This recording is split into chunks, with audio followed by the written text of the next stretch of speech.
Some of them have left the jurisdiction, but the judge is reluctant to issue a bench warrant for whatever reason.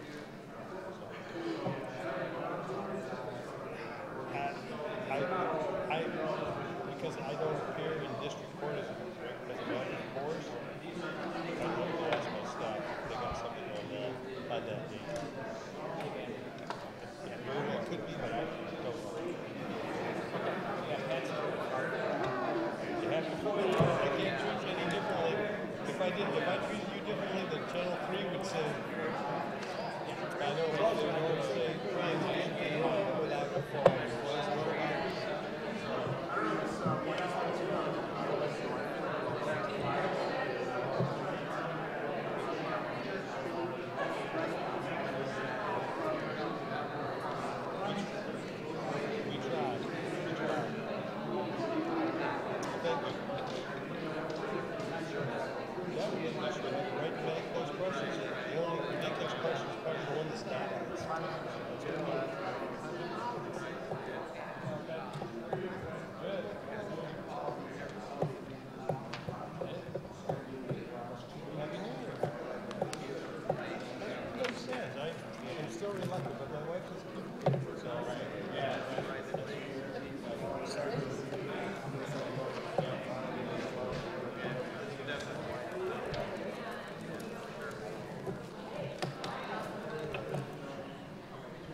Good evening. I'd like to call this meeting of the Kalamazoo City Commission to order.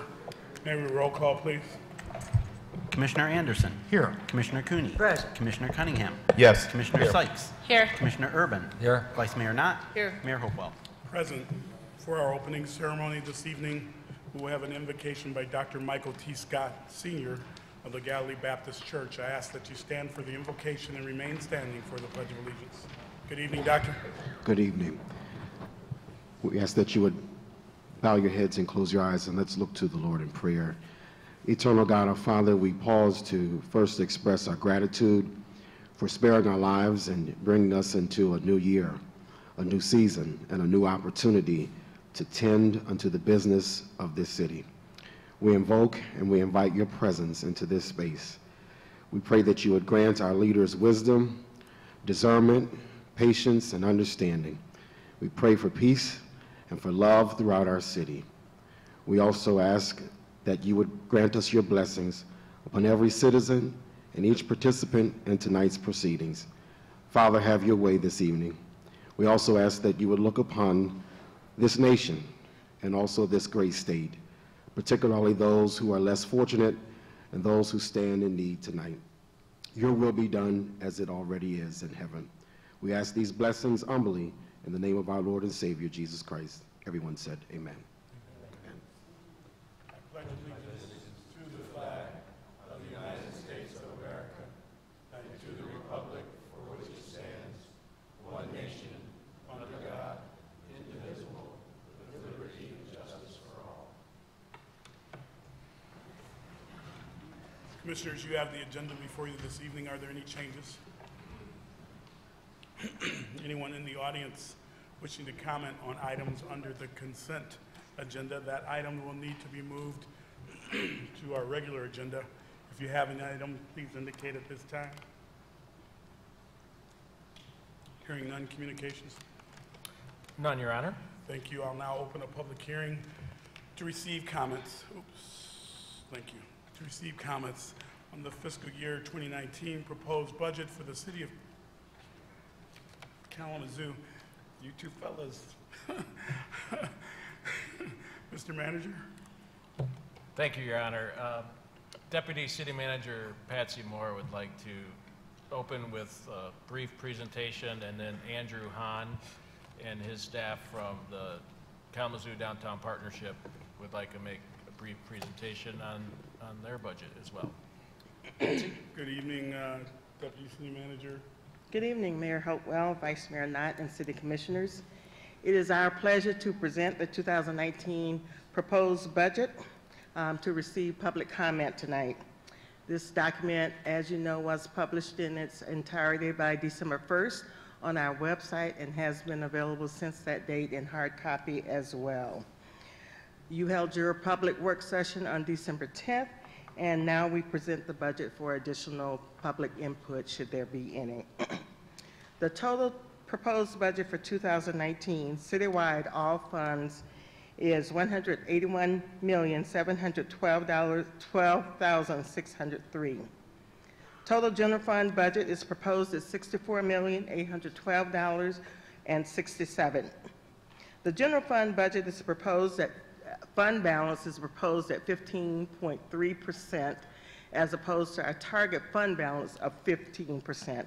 It is being proposed at 15.3%, so we're slightly above our target. It is projected that we will meet or exceed that target fund balance through the entirety of the 5-year fiscal plan. The proposed millage rate remains unchanged at 12 mills for operating and 1.8 mills for solid waste. This budget proposes supporting 642 full-time positions and 9 part-time positions. This budget also includes $42.6 million in capital improvements across all funds, supported by a variety of funding sources. So again, we thank you for your support throughout this process. We thank all of the department directors and their budget personnel for doing the outstanding work in preparing this budget. And for this budget, we want to especially make note of Melissa Fuller and Jennifer Clark, who really stepped in and made this budget happen in a new way, new and exciting way for us.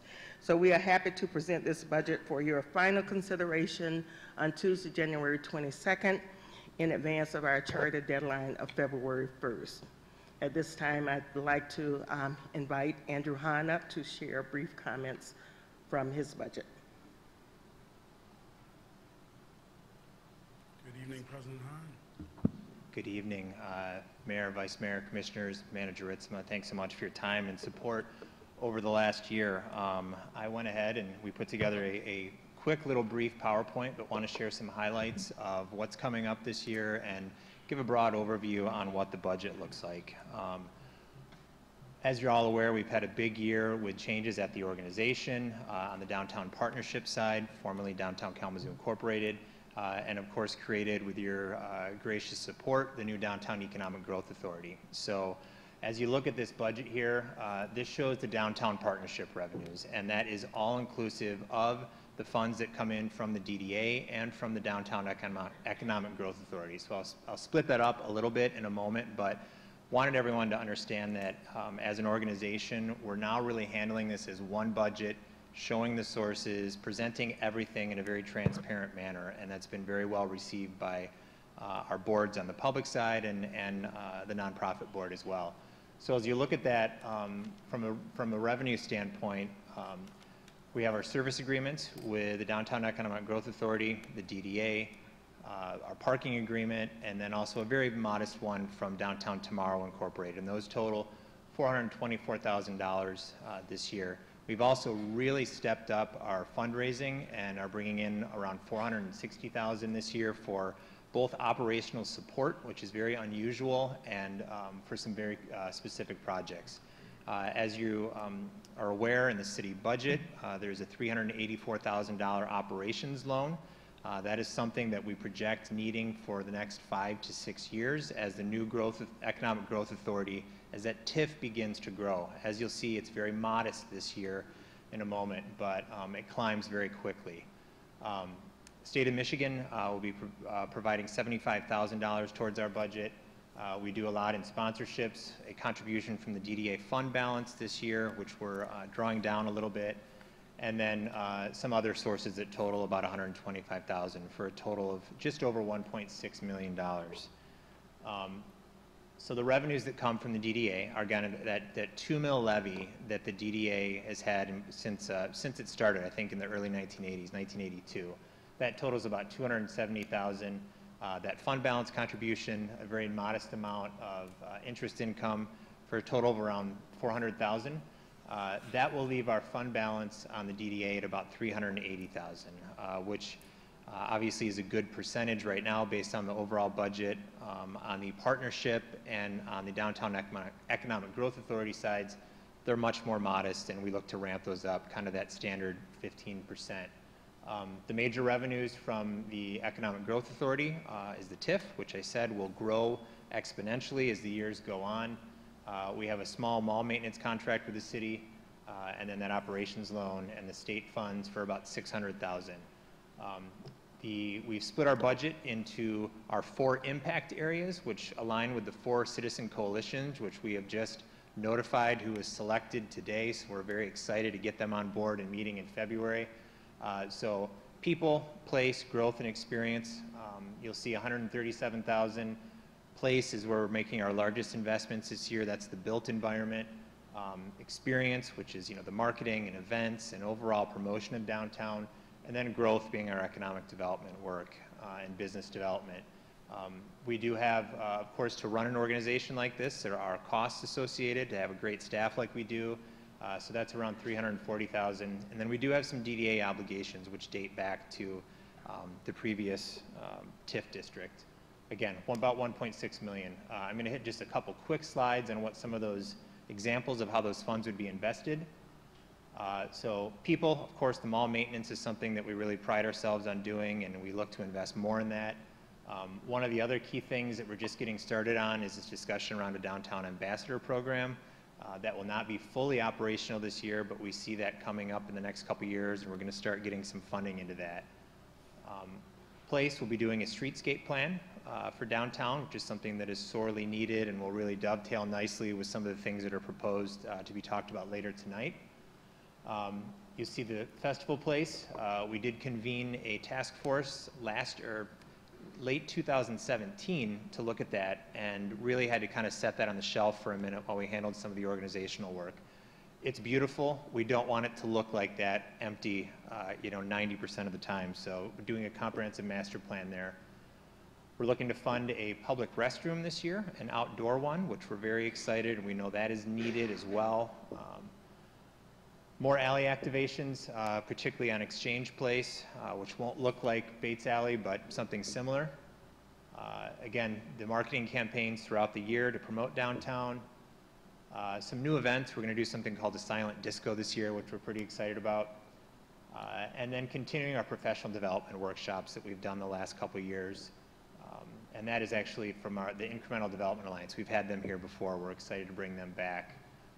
And then another big one, which Jennifer will be really working on with her expertise in her previous position, is getting the conversation around a business improvement district started, which would bring more revenues to really handle that clean and safe stuff for downtown. And that concludes our presentation. So, any questions? Commissioners, questions for the President and or Deputy City Manager. Commissioner Cooney. Could you please explain again the ambassador program? Sure. So that's something that is employed in a number of downtown districts throughout the country.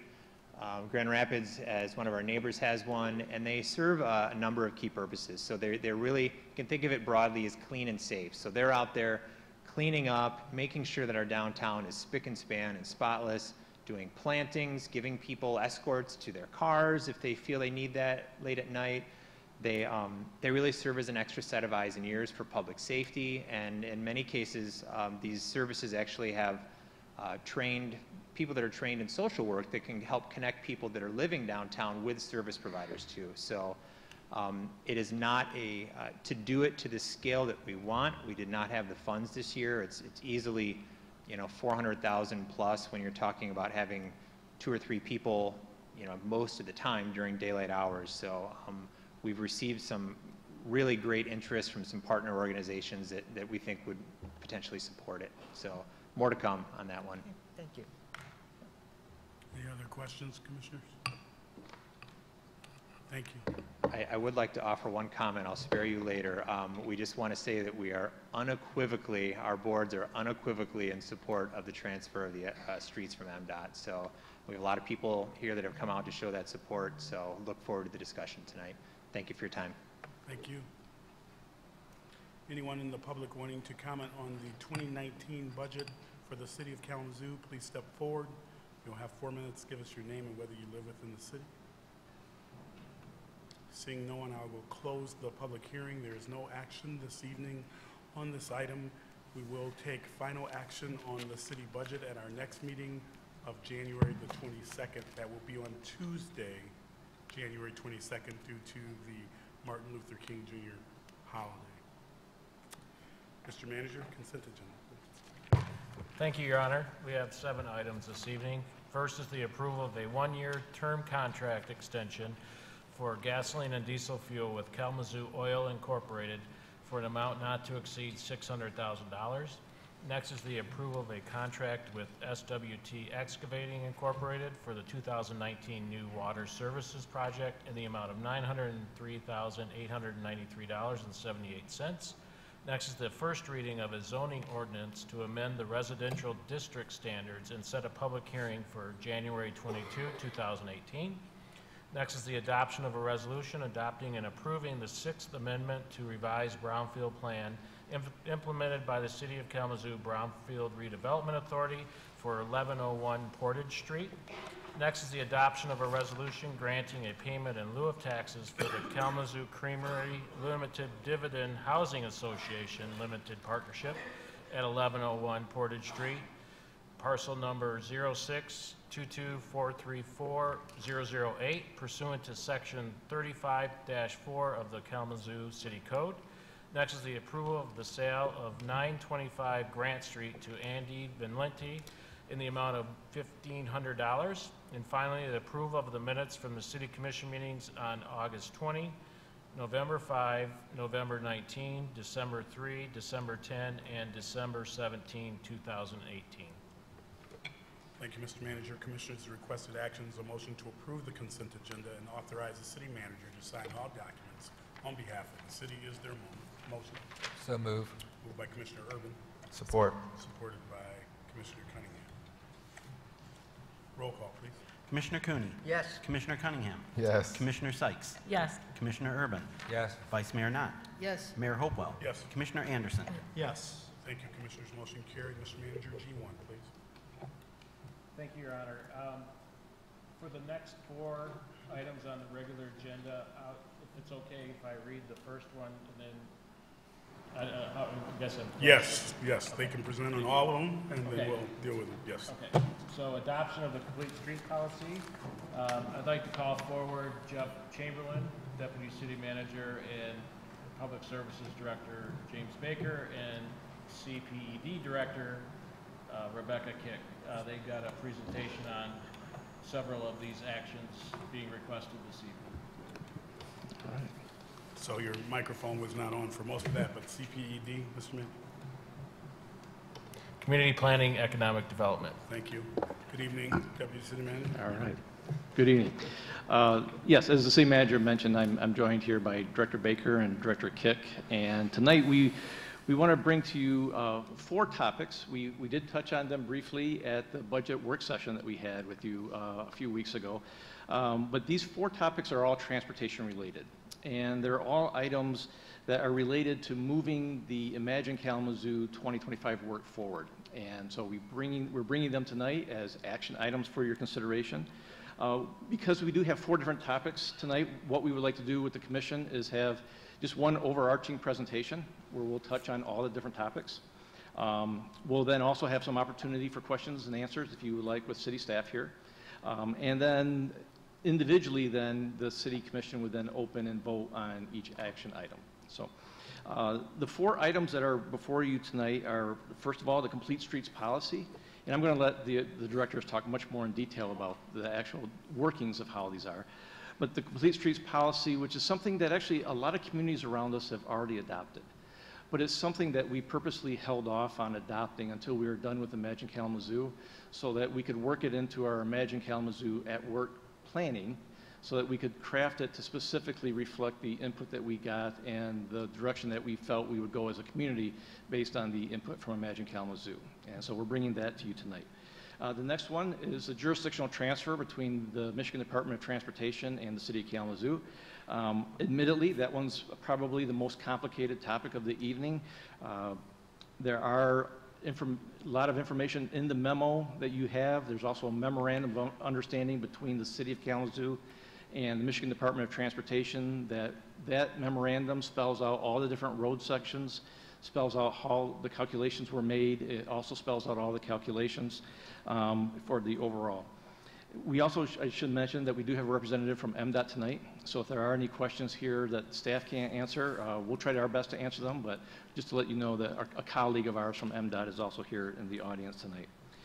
Also, the crosswalk ordinance is an ordinance that we've been working on to actually try to enhance the safety for pedestrians as they're trying to cross some of our streets in Kalamazoo. And then finally is an ordinance about sidewalks to try to clarify about bicycles on the sidewalks. And it's actually some cleanup language that we felt worked out really well. All 4 of these items are looking to move Kalamazoo forward and taking action steps that really will move us in a direction that we believe the community is asking us to go in, quite frankly, and that we've really given a lot of thought to. And we've worked through community meetings and vetting those things, but we do need to bring them to you all for final adoption. These items tonight are trying to balance the needs between cars and trucks and bicyclists and pedestrians and people with disabilities. And so you're going to hear a little bit about that from Director Baker and Director Kick also tonight. And then finally, you know, again, just to go back to the trunk line issue, this is an opportunity to bring some state trunk lines that are running through our city back under local control and to make them local streets. And from our standpoint, to bring the decision back to Kalamazoo, the decisions about what should happen to these as far as local decision making. I do also want to just point out one thing before I bring the directors up here to the microphone. Just want to clarify, it was pointed out late this afternoon to us that we had basically the wording in one of the paragraphs in the memorandum for the jurisdictional transfer was a bit confusing regarding the miles of road that are being transferred, the lane miles. The report states 24 lane miles. In actuality, it's about 51. 24 is the lane miles that will need additional work by the City of Kalamazoo and are subject to the funding agreement as far as what would be transferred to the City of Kalamazoo from MDOT. But that, though, is spelled out in the Memorandum of Understanding. So with that, I will turn it over to Director Kick and Director Baker, and they can walk us through some of the details on these 4 topics. Thank you. Good evening, Director Kick. Good evening, Mayor, Vice Mayor, and Commissioners. You know this is my favorite topic. So I'm going to be quite smiley. So we're finally here tonight. We're finally talking about the implementation of master plan items, the implementation of the Connected City chapter. The #1 item in the master plan under Imagine Kalamazoo at Work, adopting a complete streets policy. So, just as a reminder, and to all of those people who put so much of their time and their energy into Imagine Kalamazoo, the 4,500 people that we talked to, the continuous community engagement that we continue to do with the 3 neighborhood plans that we've just adopted, North Side, East Side, and Vine, as well as the neighborhoods that we continue to engage. I mean, the numbers are astounding, and that people are still talking about these things. And so, of course, as we've been talking about complete streets and what they're going to mean overall, I'm so glad that Deputy City Manager Chamberlain, reminded us that that's why we put the pause on this, so that we could get all of the Imagine Kalamazoo language and concerns and ideas into this complete streets policy before we brought it to you. And so, just to remind you, this is where it comes from. These were the principles that came from Connected City, and that complete street network means connectivity to the neighborhoods across and to each other, and that means that this idea is coming from the community voices collectively, and that pedestrian safety has been an extremely vocal topic throughout Imagine Kalamazoo. And through that, when we're talking about downtown streets, yes, that's one aspect of the work that we have to do, but all of these streets intersect Douglas, Stewart, getting us from Edison to Vine, West Ninch Hill, all the way back to North Side. We have to look at this transportation network as a whole. How does it work? What does it do? And so that's why the complete street network is such an important topic, and that's why we called it out specifically in Imagine Kalamazoo. And then secondly, the inviting public places. 25% of our land use is streets. And so for us not to look at how streets impact our lives, how we're walking, how we're biking, how we're driving, how we're using transit, would be remiss. It would be fiscally irresponsible. So we need to look at all of the users on every single street in this way. And that's where this complete streets policy starts to give us guidance, gives us standards, puts us all on the same page about what it is that we need to do and what our vision is for the city. So in this presentation tonight, we are going to hear about the complete streets. We're going to hear about the jurisdictional transfer, the crosswalk ordinance, and the pedestrian ordinance. This is kind of one of those, the sum is greater than one of its parts pieces. They all work together. And they're all pieces of Imagine Kalamazoo that need to be implemented together. We have been working towards the promise of a vibrant, connected city for many, many years. And I believe that if fast, one-way, wide streets was gonna get us there, we would be there. We would so be there right now, right? Because we've got all those pieces. We have fast traffic, we have one-way streets, We have them connecting us all over our city. Where's the safety? Where's the vibrancy? Where's that coming from? Where will that be implemented? How will that come to us? So one piece, look at this complete streets policy. How can it help guide decisions as we're looking at our streets, the design of our streets? What are our streets doing for us? First, we have complete streets policies that we've been following.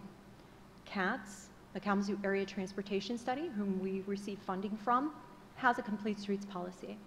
The Michigan Department of Transportation, additionally, has a complete streets policy. They also look at all users through their lens, through their values that they have set in their standards and in their master plans. And so now this is our turn. This is our turn to set our complete streets policy through our lens and through our community vision. And whether we're using their funding or our funding, we can use both of the policies together in order to make it more complete. And so when we're looking at all of the different cities and projects that we've been working on, one of the questions, we held 3 different public meetings while we were talking about the complete streets policy and the jurisdictional transfer together. And people said, okay, well how do you implement this complete streets policy? How long is it going to take to get all the streets complete? I said, well, that, again, as we've been using Kalamazoo area transportation dollars and MDOT dollars, we've already seen the complete streets policies at work. So when we talk about East Main Street, when that street was done in conjunction with the Kalamazoo County Road Commission, we road dieted, which means we took 4 lanes and reduced them down to 3 lanes. We added bike lanes and we did a center turn lane through East Main together. Both the township and the city, we worked together to right size that road for the type of traffic that was on there. Did the same with Portage Street. Douglas was done eons ago. Nobody even remembers that one because it works so well as a 3-lane street with bike lanes and then the center turn lane. So there are many of these examples that we can point to that have been done across the years. So this is not new. This is not something, it's more getting us, again, like I said, getting us all on the same page, codifying it, letting everyone know we're being more transparent about what these planning processes are, and we're including engagement. And so I wanted to bring this graph that was recently brought to my attention through a blog that I go to quite a bit, because again, one of the constituents that came to one of our meetings had asked, you know, what are pedestrian counts like? Can you help me think about that? And I said, wow, that's big, because, you know, what area are we talking about? And, you know, I was like, oh, I get really specific. So I thought, okay, well, I ended up coming across this blog, and this is going to give us a general picture of pedestrian counts. And it also gives you the sense of equity, and the sense of equity that complete streets can bring. So first of all, this talks about who walks and bicycles by household and by income. And so this particular, this is a national study, and they had said folks who make $10,000 or less tend to walk and bike more often. By this graph, it's about 8% of the people who make this amount of money who walk and bike. Now, do they take transit? I'm not sure. When they were talking about walking, were they talking about walking to transit? I'm not sure. So I'm making some broad brushstrokes here. But I wanted to try and answer that person's question. So I said, okay, 75,000 people, 32% in poverty. Where are we at? We're about 24,000 people, you know, that could be in this range. So now let's take that 8%. So if we've got about 1,900 people, and this could be anywhere in the city. But if we know that even we have that small amount of people that are walking and biking in our city, these are folks that I want to focus on and your attention on, because let's talk about people without choice. Complete streets is not about the luxury of leaving your car behind because it's a sunny day and it would be nice to be green for the day and leave your car at home. We're talking about how do we make our streets safe for everyone every day. And that isn't going to tick the boxes on level of service. It's not going to tick the boxes on, you know, how many minutes does it take to cross a street and things like this. This is different, okay? This is just saying, how do we make safe transportation for all users? And that's what this policy is meant to do. So how does this work? So first of all, we have an internal committee where planning and public services are together, and we're able to look at all of the information from both sides of our houses. We're looking at neighborhood needs, we're looking at where schools are located, we're looking at all of these pictures, generators, destinations, where people are walking, where people are biking, where people are driving, what are the traffic counts.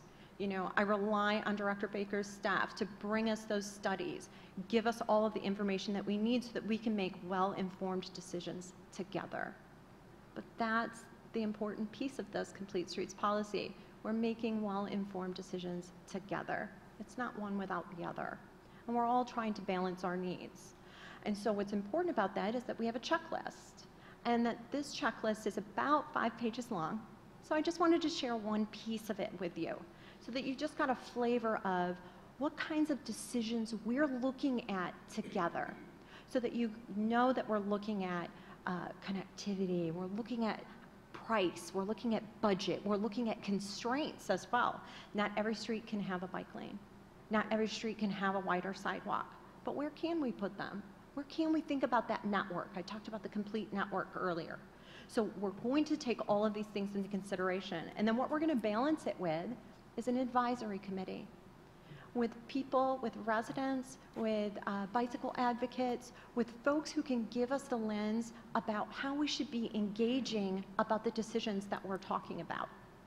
And so the Transportation Improvement Program is something that we do every 5 years together.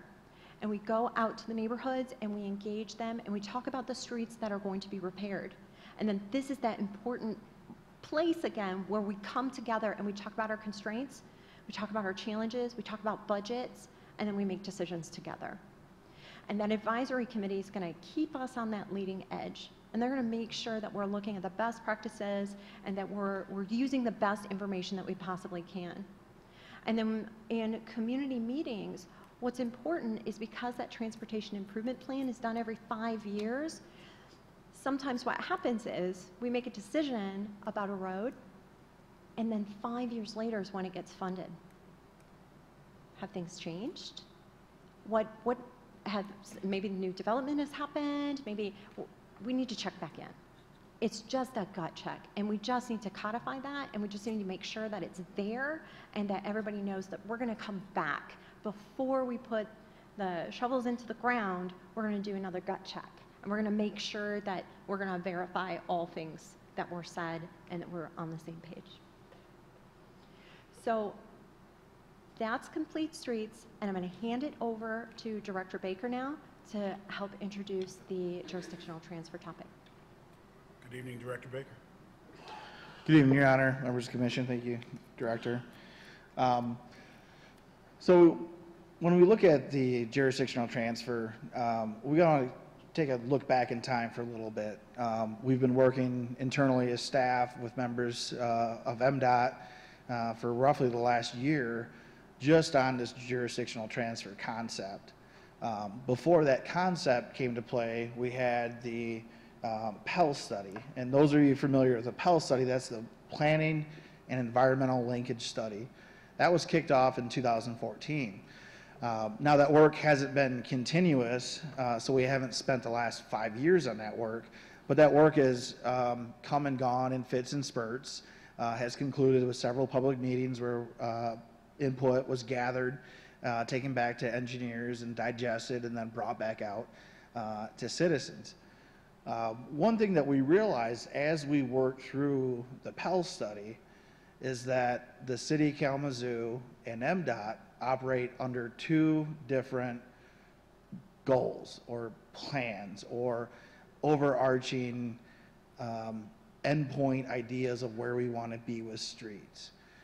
As an engineer, I can be directed to design streets to move as much traffic as possible, as fast as possible. Or I can be directed to design streets that move people and travelers of all forms, biking and walkers, transit, as well as folks with mobilities, as safe as possible. So agencies have differing end goals, if you will, in terms of what are our traffic design concepts.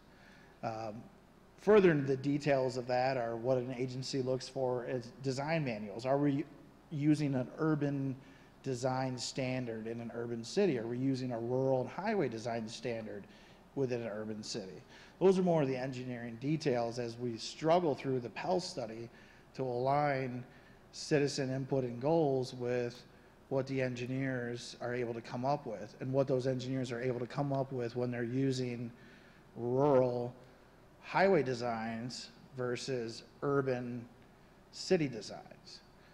And with that, we came together with a team of engineers with both MDOT and the city coming back to the table and saying, hey, I think stuff is all possible, what we want to do with these streets. And we don't know exactly what that is yet. We know that we've got some alternatives we've looked at. We know a lot of things will work. We'd like to look into that further. But the city's going to have a better opportunity to implement a lot of this stuff compared to MDOT. So when you look at the jurisdictional transfer, what are we talking about? The map shown on the screen consists of approximately 51.3 lane miles of streets. In the commission memo, there's that figure is slightly wrong. I think it references 23 lane miles, but what we're talking about is 51.3 lane miles. We're talking about those streets highlighted in green transferred from MDOT ownership and MDOT control over to City of Kalamazoo ownership and City of Kalamazoo control. Now I'm going to go into some of the details now about maintenance, operations, repairs, some of the financing, staffing, some of those details. So currently, right now, the streets that you see in green are maintained by City of Kalamazoo crews. So public services crews, we're out there at night with the dump trucks, plowing those streets. We salt those streets. We street sweep those streets. We do the pothole repairs on those streets. So we're on those streets every day already doing that work. We do that work under contract for MDOT right now. So the change in ownership really just is who the owner is. It's the owner is MDOT. The proposal here is the owner would be the City of Kalamazoo. The work being done is already by the City of Kalamazoo. And we look at cost. We spent a lot of time, probably better part of a year, looking detail after detail after detail going into the cost. And when you do that with any budget we do that in, you have to make some assumptions, and we look at averages. We also understand that there's exceptions. There's things that happen. This year is looking very good for our salt budget. There was years that didn't look very good for our salt budget. So we try to take these into account. Looking globally at the whole takeover, we would estimate that we're about $2 million a year in additional cost that it would take to maintain these streets. Now, the $11.68 million that's proposed to come to us from MDOT, as well as additional Act 51 dollars, that covers us. Whether you look at that from a 7-year standpoint, that comes out 11.68 divided by 7, that's 1.67. You add 0.33 to that, that's $330,000 a year. That gets you to $2 million a year. Now, what do we do in year 8? What do we do after that? These streets will be eligible, they are eligible for CATS funding. And what CATS is that's our local metropolitan planning organization that plans street maintenance use of federal highway dollars. So federal highway dollars is appropriated to communities based on need, based on volumes, based on conditions and overall need of the roadways. These roadways are very significant. They're very important for travel within Kalamazoo County, and we would anticipate being ranked very high. Those dollars coming from the federal highway agency would pay for those paving projects on year 8 and beyond, if you're looking at a 1 through 7 window, or if you're looking at a 10-year window, would be year 10 and on. So there's, depending on how we look at those numbers. Getting back to staffing and maintenance, starting in 2017, we really took a change at how we looked at street construction. We really looked to optimize how we're doing projects in terms of tying in water and sewer projects and doing them together with road projects. We're also looking at the use of city forces, you know, our city crews versus contractors. What jobs are contractors better at doing? What jobs are city crews better at doing? In 2019, we'll be doing 29 street projects with city crews. Internal crews that work for the city will be out there paving 29 streets this year in 2019. Now, that's a huge improvement to where we've been. If you back out to, say, 2012, 2013, we were doing a handful of projects, up to maybe a dozen or so. So this is a major improvement in that. So what we're finding with the street budgets are, we understand there's a lot of streets out there that have a lot of needs. We understand there's local streets that our neighbors are saying, hey guys, you got to get on and pave this street. When's it going to happen? We know those dollars are big, but instead of coming up here and asking for more dollars and more dollars, we're challenging ourselves to optimize our workforce, optimize the way we do construction projects, look at projects from an asset management lens, and view those projects from how can we do a better project, how can we plan and coordinate to do the best project possible. One of the projects that you'll see in 2023, it's a few years from now, you'll see it in your 5-year budget packets, way out there in year 2023, you'll see a Ransom Street project. You'll see dollars for that in streets, you'll see dollars for that in water, and you'll see dollars for that in sewer. There's a major need to put a connecting interceptor, a sanitary interceptor from Westnedge through the endpoint connection over near Pitcher. That's a big project. That's a big project that we got to get in there for sanitary, and we got to make those repairs. There's also a need to get in there and rehabilitate the water main. The water main's old, and we need to replace it.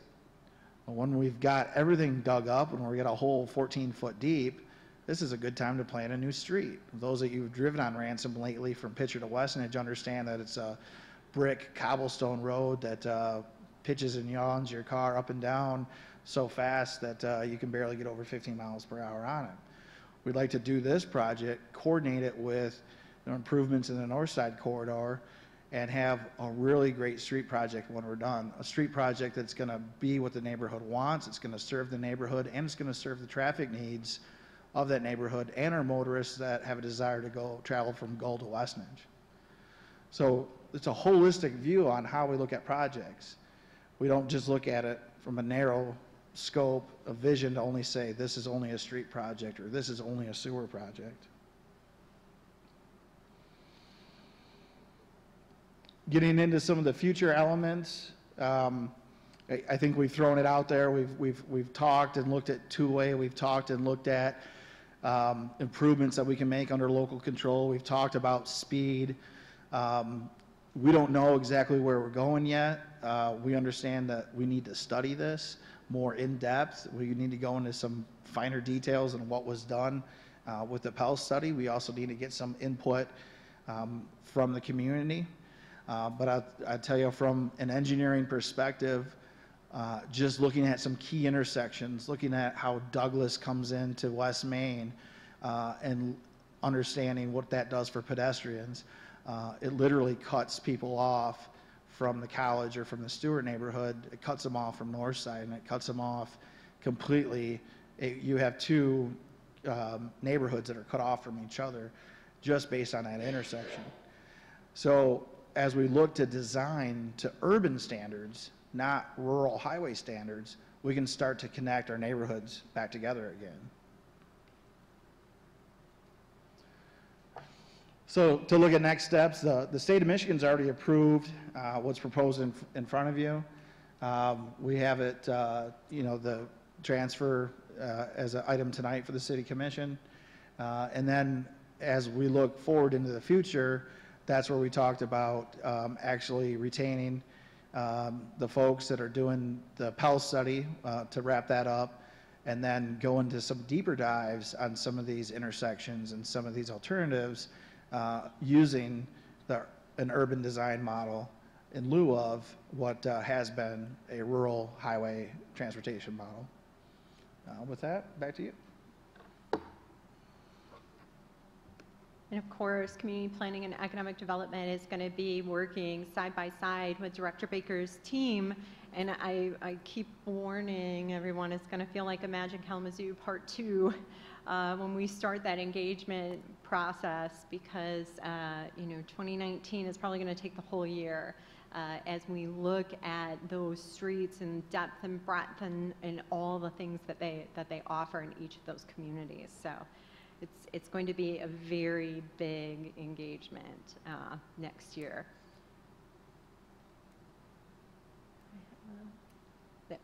So I'm going to wrap up with the crosswalk ordinance and then the improvements to the bicycle ordinance as well. So the crosswalk ordinance, this has been used in Ann Arbor, Traverse City, East Lansing as well. This is the mid-block crossings that many of you may have been familiar with. Western Michigan University students in the psychology department actually did a very comprehensive study, particularly on Westnedge Avenue in the Vine Business District, where bollards were placed in the center of marked crosswalks, and then they registered people's reaction to that, how they slowed down, how they paid attention to pedestrians. And the overwhelming study had said that it really does slow down traffic, and it does make people more aware of pedestrians within the area. And so we worked, as we were working through the Complete Streets policy, we kept bringing this up at those meetings and at those conversations as well. Well, what do you think about this mid-block crossing? Have you been to Ann Arbor? Have you been to East Lansing? Have you experienced a community that has this in place already? And we did run into a lot of people who did and a lot of people who didn't. But overwhelmingly, people were very positive in their response to beginning to again, make our pedestrians safer, slowing traffic. This would allow a pedestrian to use a mid-block crossing within a reasonable limit for a car to be able to stop. So these are unsignalized crosswalks. And so if a car is right up on you, obviously you have to use your judgment or understand that. So what we're planning on doing, this is why the date says it will take effect on June 1st, is that when you if you vote to pass the ordinance tonight, we're going to embark on a large educational and media campaign, and also engaging our neighborhoods in understanding what the crosswalk ordinance means and how it's to be used. And with Director Baker's staff, the signage will be placed up. The bollards will be placed this summer, and again, we're gonna try and preempt all of those educational conversations with this is where they are, this is where the signage will be installed, because the bollards will have to come out in the winter, but then there's permanent signage that is in the right of way on each side of the street. So that's the crosswalk ordinance. And then the sidewalk ordinance clarity is around how bicycles and pedestrians use the sidewalk together. And in our ordinance, we just wanted to clarify that bicycles may use the sidewalk, but they must be able to yield to pedestrians. So the best way that we've kind of tried to explain this in an analogy, if you're a bicyclist and you're using a bicycle on the street, sharing the road with a motor vehicle, you are subject to motor vehicle codes and regulations. When you're on the sidewalk and you're using your bicycle on the sidewalk, now you're a pedestrian. So you must yield to other pedestrians. You are not the king of the road or anything like that. You need to be able to do the same things as pedestrians do. And so that was the language that we wanted to clarify in that section. So to summarize, we've discussed with you the complete streets policy, the jurisdictional transfer, and then our updated ordinances. And we want to be able to show the connectivity to Imagine Kalamazoo, that these were all things that the community brought forward. We are the stewards of that message. We're being the resource.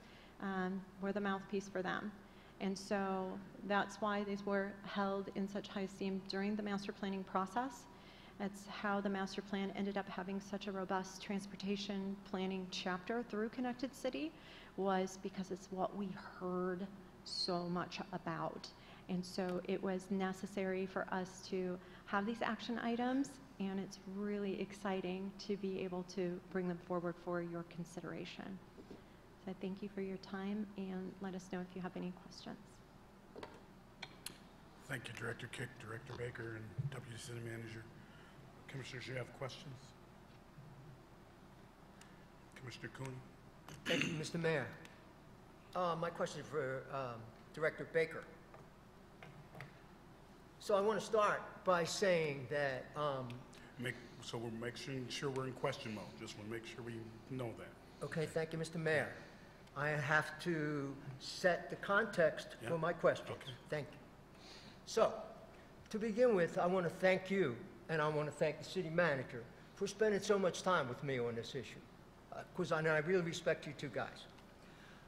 But I'm troubled by the cost of this whole thing. And so I sought other advice. I got information from about 6 different people who were civil engineers and other people who know a lot about the city streets. And they gave me a lot of questions in my head that maybe you can answer for me.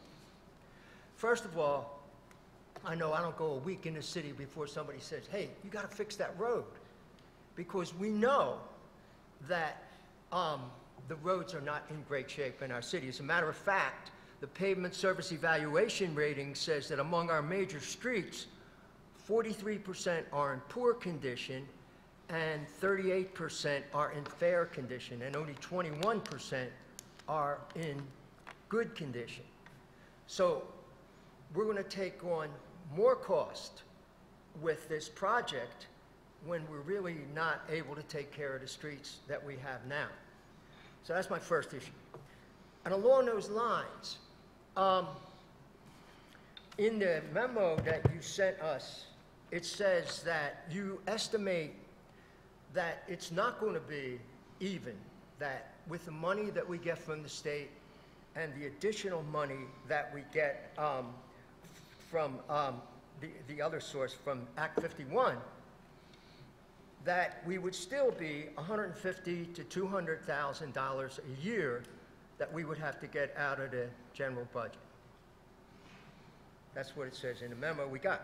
However, people that I talked to came up with a different figure. Their estimate is that over 10 years, it would be $800,000 a year. Because if we keep spending on these new roads, what we're spending on roads now, that would be about $2.2 million a year. And if we average over 10 years, we get $1.1 million from MDOT and another $300,000 from Act 51. That leaves $800,000 a year that we would have to make up, according to these figures. So I'm asking you what you think about those figures. That's my...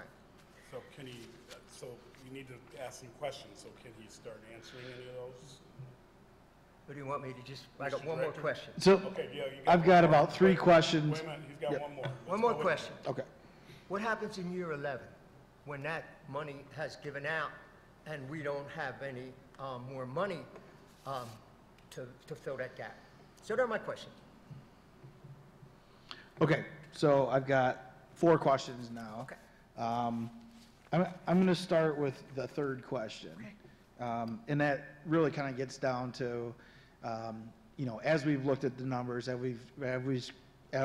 we've crunched our numbers, and we've come up and said, yeah, I think we're 150 to 200,000 negative per year for this from a very conservative standpoint. What I'm hearing from you is your engineers are saying, yeah, but maybe it's $300,000 to $800,000. $800,000 per year negative.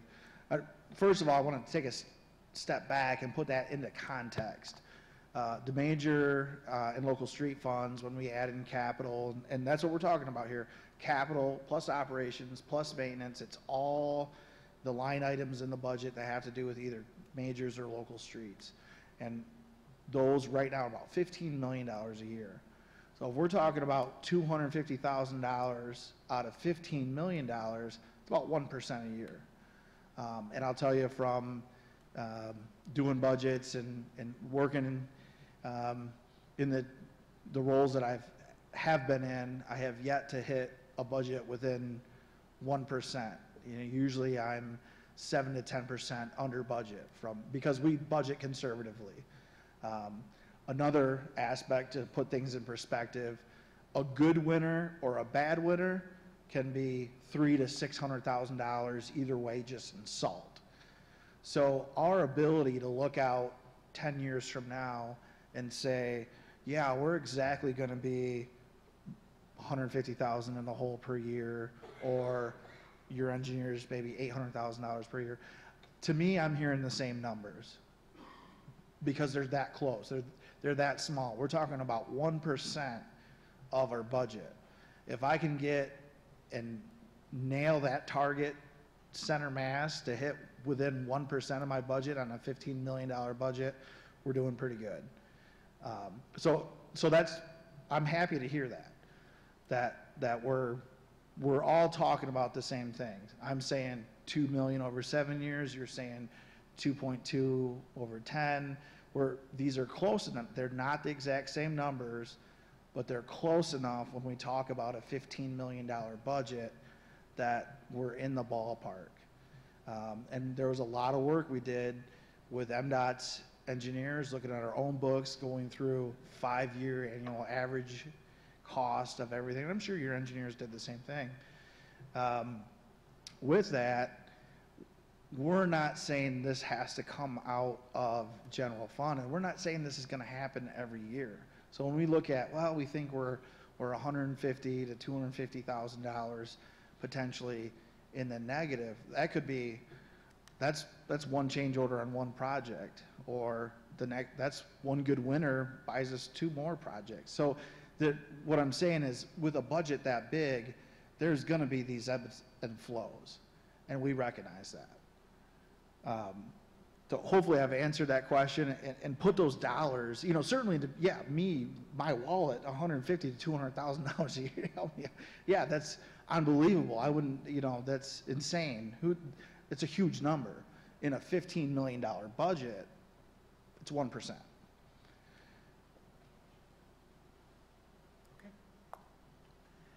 Next question, just kind of focusing on, you've got streets in bad condition right now, and how can you take on more?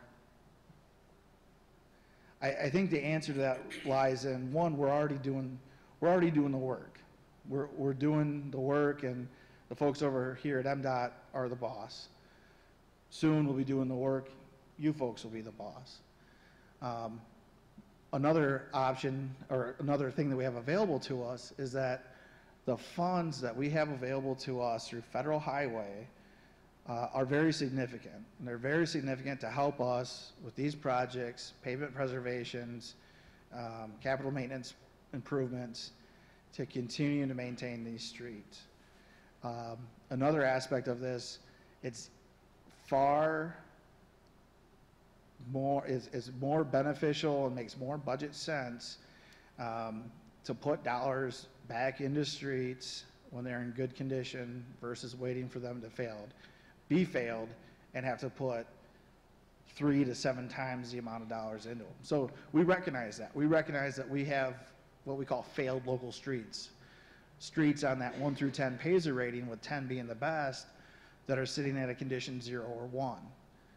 So those streets are the streets, we're going to wait on those for a little bit, because we're going to come in and we're going to work on those when that makes sense, to coordinate that project with a water main replacement project, a sewer replacement project, to where we're digging a big hole and we're going to come after it all together.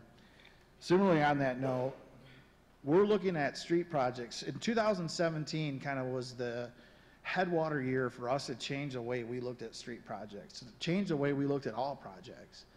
And we really started looking at projects from not just isolated, separated funds, each on their own doing their own things, to what we call an asset management approach, or an asset management lens, to look at it and say,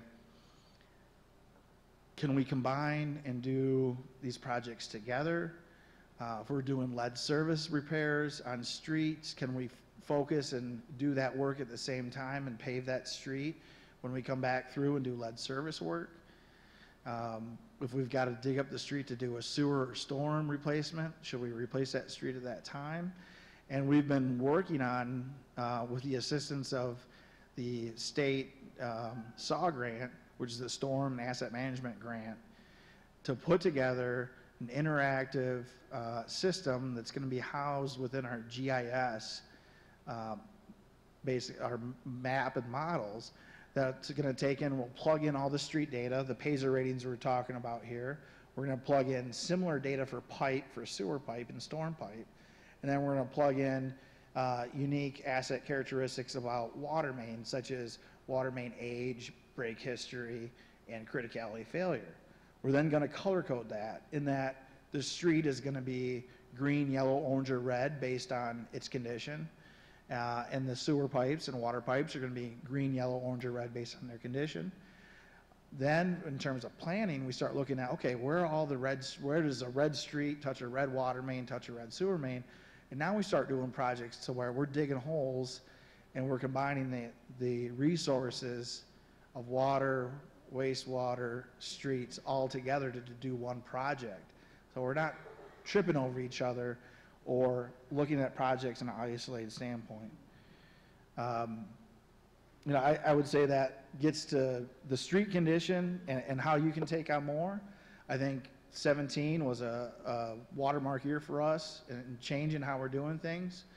One with the asset management approach to how we do projects. The other approach is utilizing the resources that we have available, which is our great city crews that we have here. We'll be doing 29 streets if we include major street projects and local street projects. The project on Oakland Drive, all that new pavement that goes from Howard all the way into Lovell Street, that was done by our own city crews. And those city crews are able to get asphalt at the plant for far cheaper rate than it is to hire a contractor and have them come out. This summer in 19, you're going to see our city crews out there on Parkview. They're going to go from Oakland all the way to Parkview Hills and repave that whole section. You'll also see us utilizing the contractors on the big federal jobs, but bringing in water and sewer projects into under one job. So this summer you'll see Cork Street, and that's going to go from Sprinkle Road all the way to Portage Street, and that's where we combine a water transmission main job and with a street job, because we needed to do the street work as well. So I think the answer is manyfold. It's using the asset management process to combine projects. It's optimization of the workforce, and really optimizing to put the best foot forward in terms of how we're doing that project and how we're implementing the project. And then circling back to, you know, what do we do in year 11? And that could be year 8 or that could be year 11. I think, you know, as we look at the MDOT contract, spells out $11.68 million, spells out a number of projects, if you will, that we have to complete. When we get those completed, that's going to be sometime when we complete the projects, we use the money. And we can complete the projects somewhere, we anticipate it's going to be somewhere between 7 and 10 years. So that's where that slippage is between, hey, we're here in 7 years, we're here in 10 years, which is it? It's a matter, it doesn't matter which one it is, it's just that when we do the projects, we get paid for the projects. When we get them all done in 7 years, the question's what happens in year 8? If we get them all done in 10 years, the question is what happens in year 11? And to that, you know, we just come right back to what we've been saying about the federal aid, federal highway projects that are distributed through our local Metropolitan Planning Agency, which is CATS. And those projects are based on need, population, the amount of traffic on the street, and then the overall need of the street. And I think what you'll see and what we're already starting to see is that these streets are going to score very high in competition within the county. We know where the population centers are. We know from a economic standpoint where needs are, and we know where high volumes of traffic are. And they're on these streets. These streets will be funded and continue to be funded.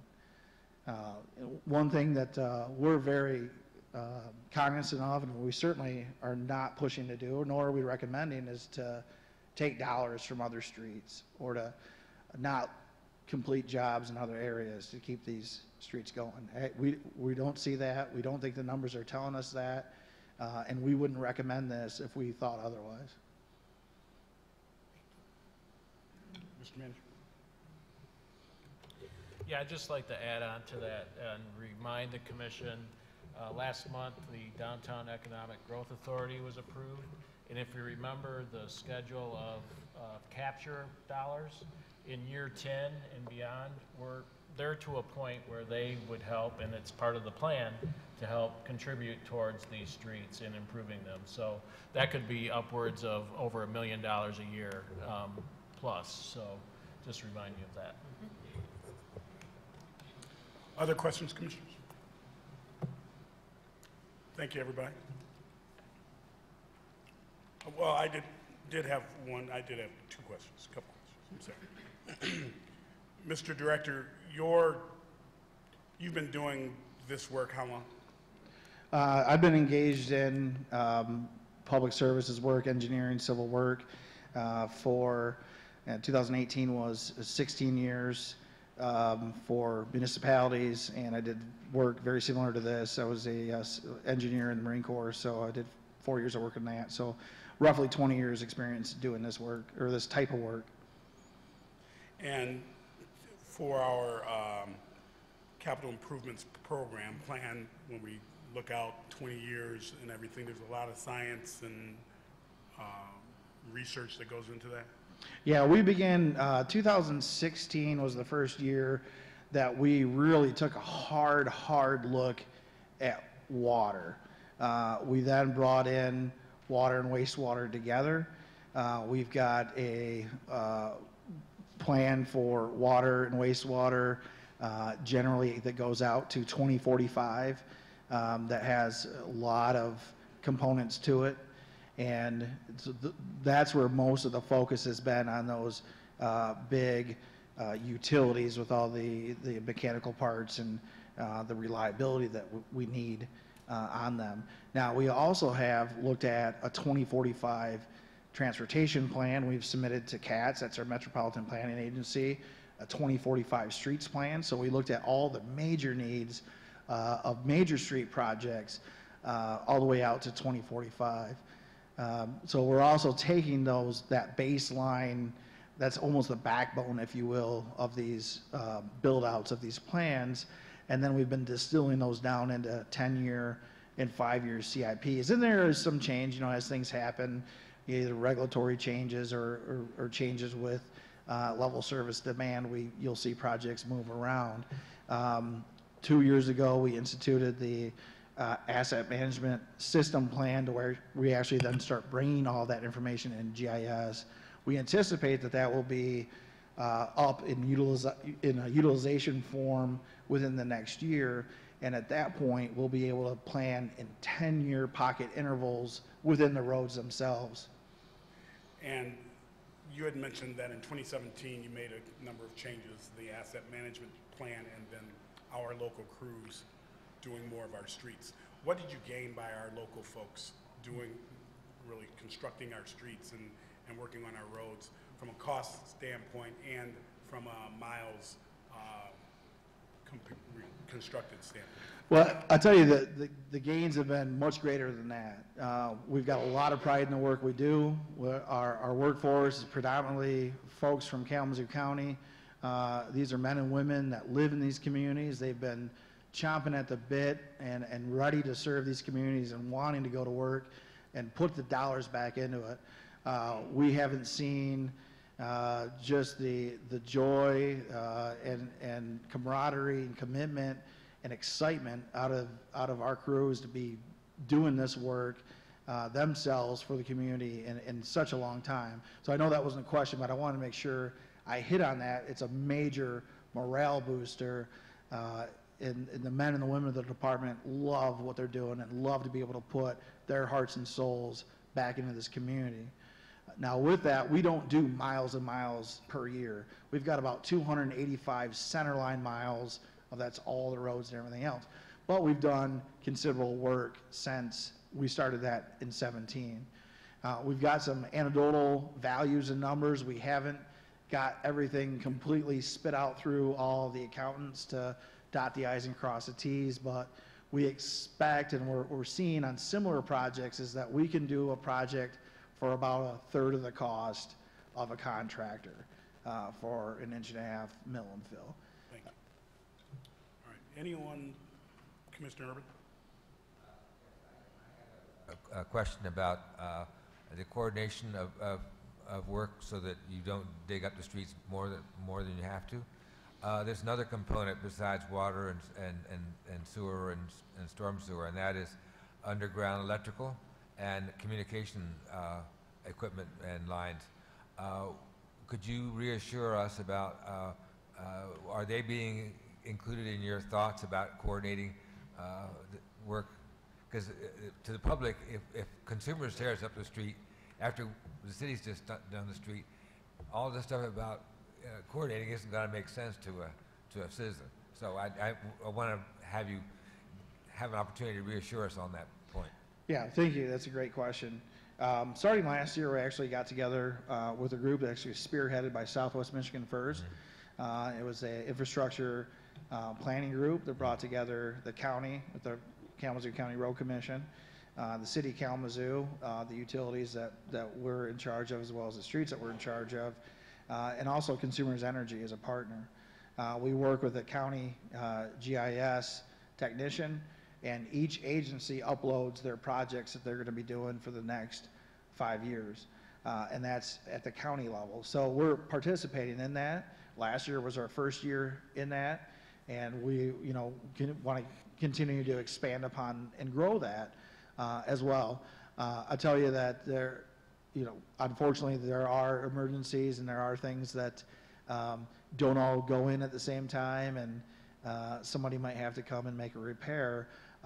But to the point, we really would like to strive to get to where if the road is going to get opened up, we get everybody in there, including gas, electric, fiber, and that if they don't, then the window needs to close. And we've talked about doing moratoriums on streets. When we completed Farmers Alley last year, we put a moratorium on it so that we're not allowing any utility to go dig it up unless it's emergency. Unless you've got water or gas coming out of the ground, we're not going to get it. We're not going to dig it up.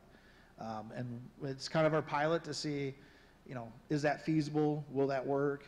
Will that continue to, serve our customers as well as consumers' customers and the cable company customers? So it's our test street, if you will. But so far, so good. We haven't dug it up yet, and we plan to continue that. We plan to continue our work with the county to continue to coordinate these projects. Well, in order for that policy to work, you have to be sure, and it's really going to be incumbent upon you guys to let everybody know that this is when we're going to dig. So if you have something you want to get in, now's the time to get in, because your hope isn't going to work unless they feel that they got communicated to in time when the streets are going to be dug up. One of the challenges with funding, and we see it even with our own departments where, water might not have money to replace that water main. It's, $1.5 million or $2 million, and that might have to go wait a year or two, but the street has to go now. So that's why we talk about looking at those 10-year project windows.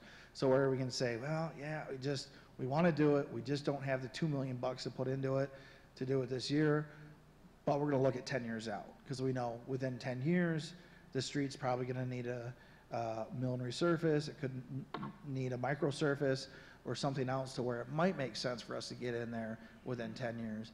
And building those project windows are going to be the key to that.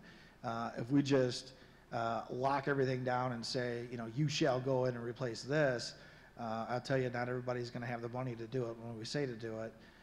And opening up those project windows to have, whether it's every 10 years or in those 10-year intervals, it's going to be the best for success to have some options. Thank you, Mr. Director. Thank you. Anyone in the audience wanting to comment on this item, please step forward. You'll have 4 minutes. Give us your name and whether you live within the city. I'm going to also say you can comment on all 4 items during this time so that you don't have to all re-come up for those items. Good evening, sir. If you'd sign in also on the book. Good evening. I'm Nehemiah Scudder, and I live in the Rickman House at 345 North Burdick, which is within the central city of Kalamazoo. But I heard a lot of kind of general statements made by the people that were just up here, vision this and vision that, or rights and responsibilities, but very few details. But one detail I definitely heard was that they said 21% of our current streets are fair, that is, they're decent streets. That means that 79% of our streets now are not fair. They need more repairs, they need digging up. Well, I think maybe instead of expanding the project to more streets, if we put the money we've got to fixing up the streets we've got, we would be better off. The other issue I had noticed while listening to these people was the so-called rights and responsibilities of bicyclists and pedestrians. You want a new ordinance to change those responsibilities in some way or another, and it was never spelled out just how or what. Bicycles need to use the sidewalk sometimes because very few of our streets have side places for bicycles to drive, and in many cases a small area along the edge is not safe for bicycles. The motor vehicles would kill them.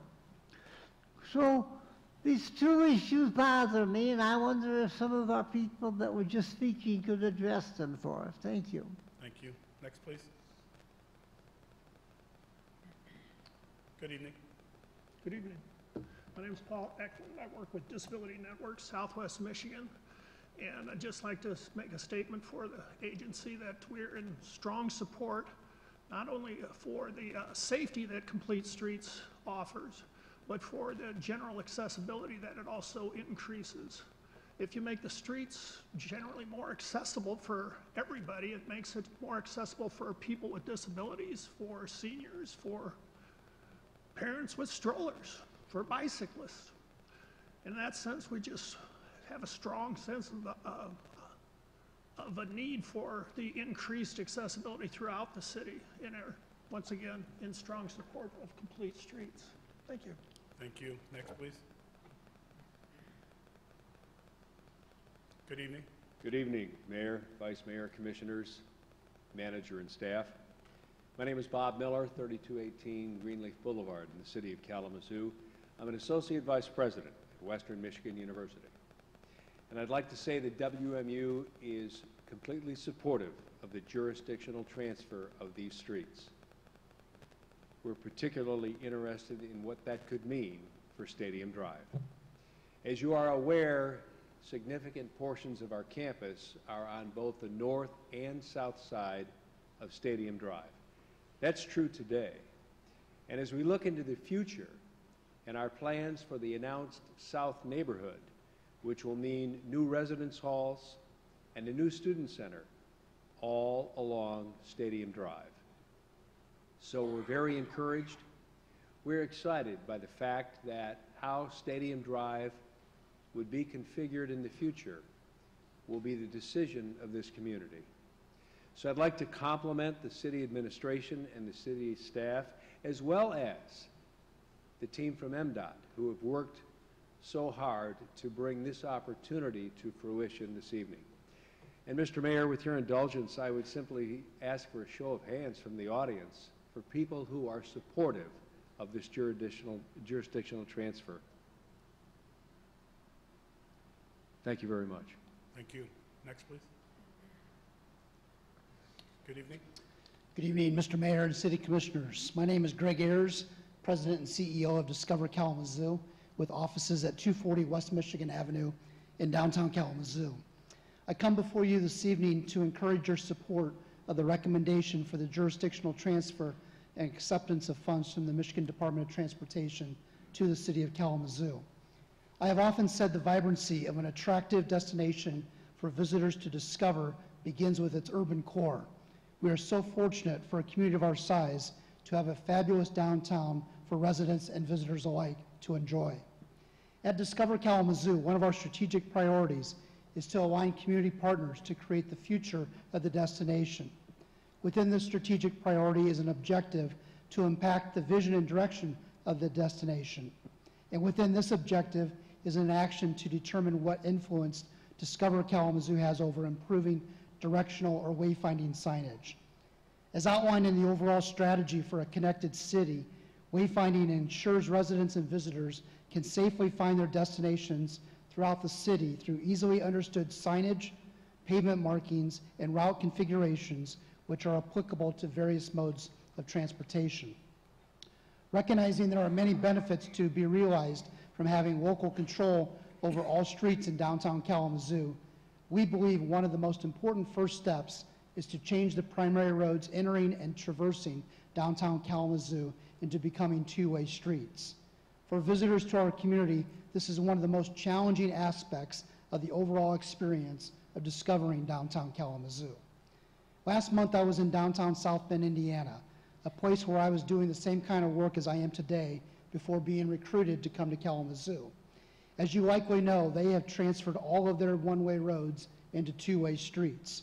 During my brief visit, I intentionally went on roads in the opposite direction from what was once the norm. I was amazed with how much more of a downtown South Bend I observed just from this change. I was also not having to circle around blocks unnecessarily to arrive at my destination. Our vision at Discover Kalamazoo is to share Kalamazoo with everyone. We believe the opportunity before you will greatly enhance the ability for visitors to downtown Kalamazoo to have a much more enjoyable visit while also providing for a more safe experience of our region's urban core. I appreciate your time and consideration of my remarks and encourage you to support the recommendation for the jurisdictional transfer and acceptance of funds from the Michigan Department of Transportation to the City of Kalamazoo. Thank you. Thank you. Next, please. Good evening. Good evening, Mr. Mayor, Vice Mayor, Commissioners. My name is Matt Hollander. I'm a resident of Kalamazoo. I'm also the president of Hollander Development Corporation. We're an affordable housing developer. And I completely support this move towards the city of Kalamazoo having control over these streets. I am a lifelong cyclist. I've been hit by a car 3 times. In college, I was a professional bicycle mechanic. I've seen what happens when we don't have complete streets for cyclists. You get into losing arguments with automobiles because of transportation infrastructure that should be planned better. And I've also worked as an activist for non-motorized and multimodal transportation for several years. And I've seen in this community the barrier that is presented by interjurisdictional control of certain intersections, primarily the intersection that Mr. Miller pointed out at Stadium Drive and M43 and Lovell, where I've ridden my bike many times. And as an affordable housing developer, I can tell you there is significant academic research nationally on affordability of housing and its interplay with transportation.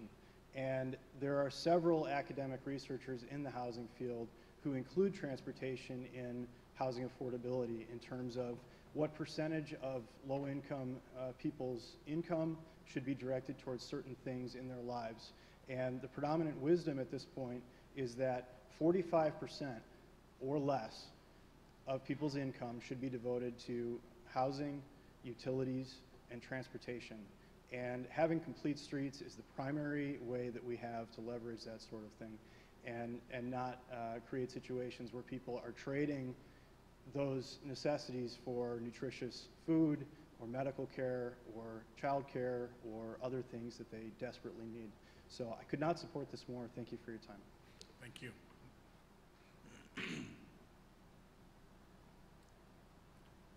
Good evening. Good evening to all of you. I have spoken to you many times. I feel very lucky to be here tonight. I have come to speak to you in support of the transfer Ma'am, of the... can we get your name and whether you live in the yes. Dean Hauk, Michigan News Agency. Thank you, Bobby. In support of the transfer of the majority of the state highways throughout Kalamazoo back to us and the state funding of $11.7 million. As a member of this community, I am very much for the connected city concept. We have 8 neighborhoods that are going to be involved in this also. What a wonderful chance to work together. Secondly, the transportation of all the alternatives to us in this area. We walk, we bike, we try to avoid traffic on Michigan Avenue as we cut across it, and we need that ability to move our bodies and ourselves through our downtown. The important thing is that Michigan Avenue should be the main street, the heart of our downtown, not Business 94 or whatever it used to be called. This means I am hoping that we will get a stoplight on the corner there of Church and Michigan Avenue by my store before somebody is hurt on that very corner, because we see that every single day. As a business person, and you know me that way also, since all of you come in my store, as a business person, I need to inform you that when we went to one-way streets in downtown Kalamazoo, you can look at our books and see how much money we lost in that transfer. The Michigan News was practically destroyed by Michigan Avenue becoming a one-way street. We need to be able to have people get to us in their cars. We still have people that call us up and say, I'm on the corner of Portage and I guess that's Michigan Avenue out there, but I can't find you. How do I get to you? The way they get to us is by what you are going to do tonight. Hopefully you will support this transfer of these streets back to us. They are ours and we need to be in control of them. Your people want you to do that. You've seen all of this support. And I can't tell you how many meetings I've been to since I got back here in 1988, where I stood here as earnest as I am now, right in front of you, asking you please to give us our streets back, because we want to be a vibrant downtown.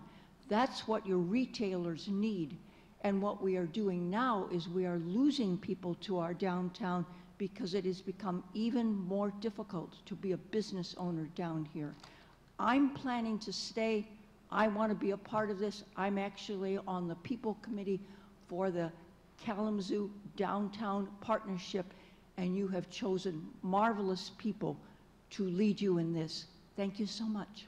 Thank you. Next, please.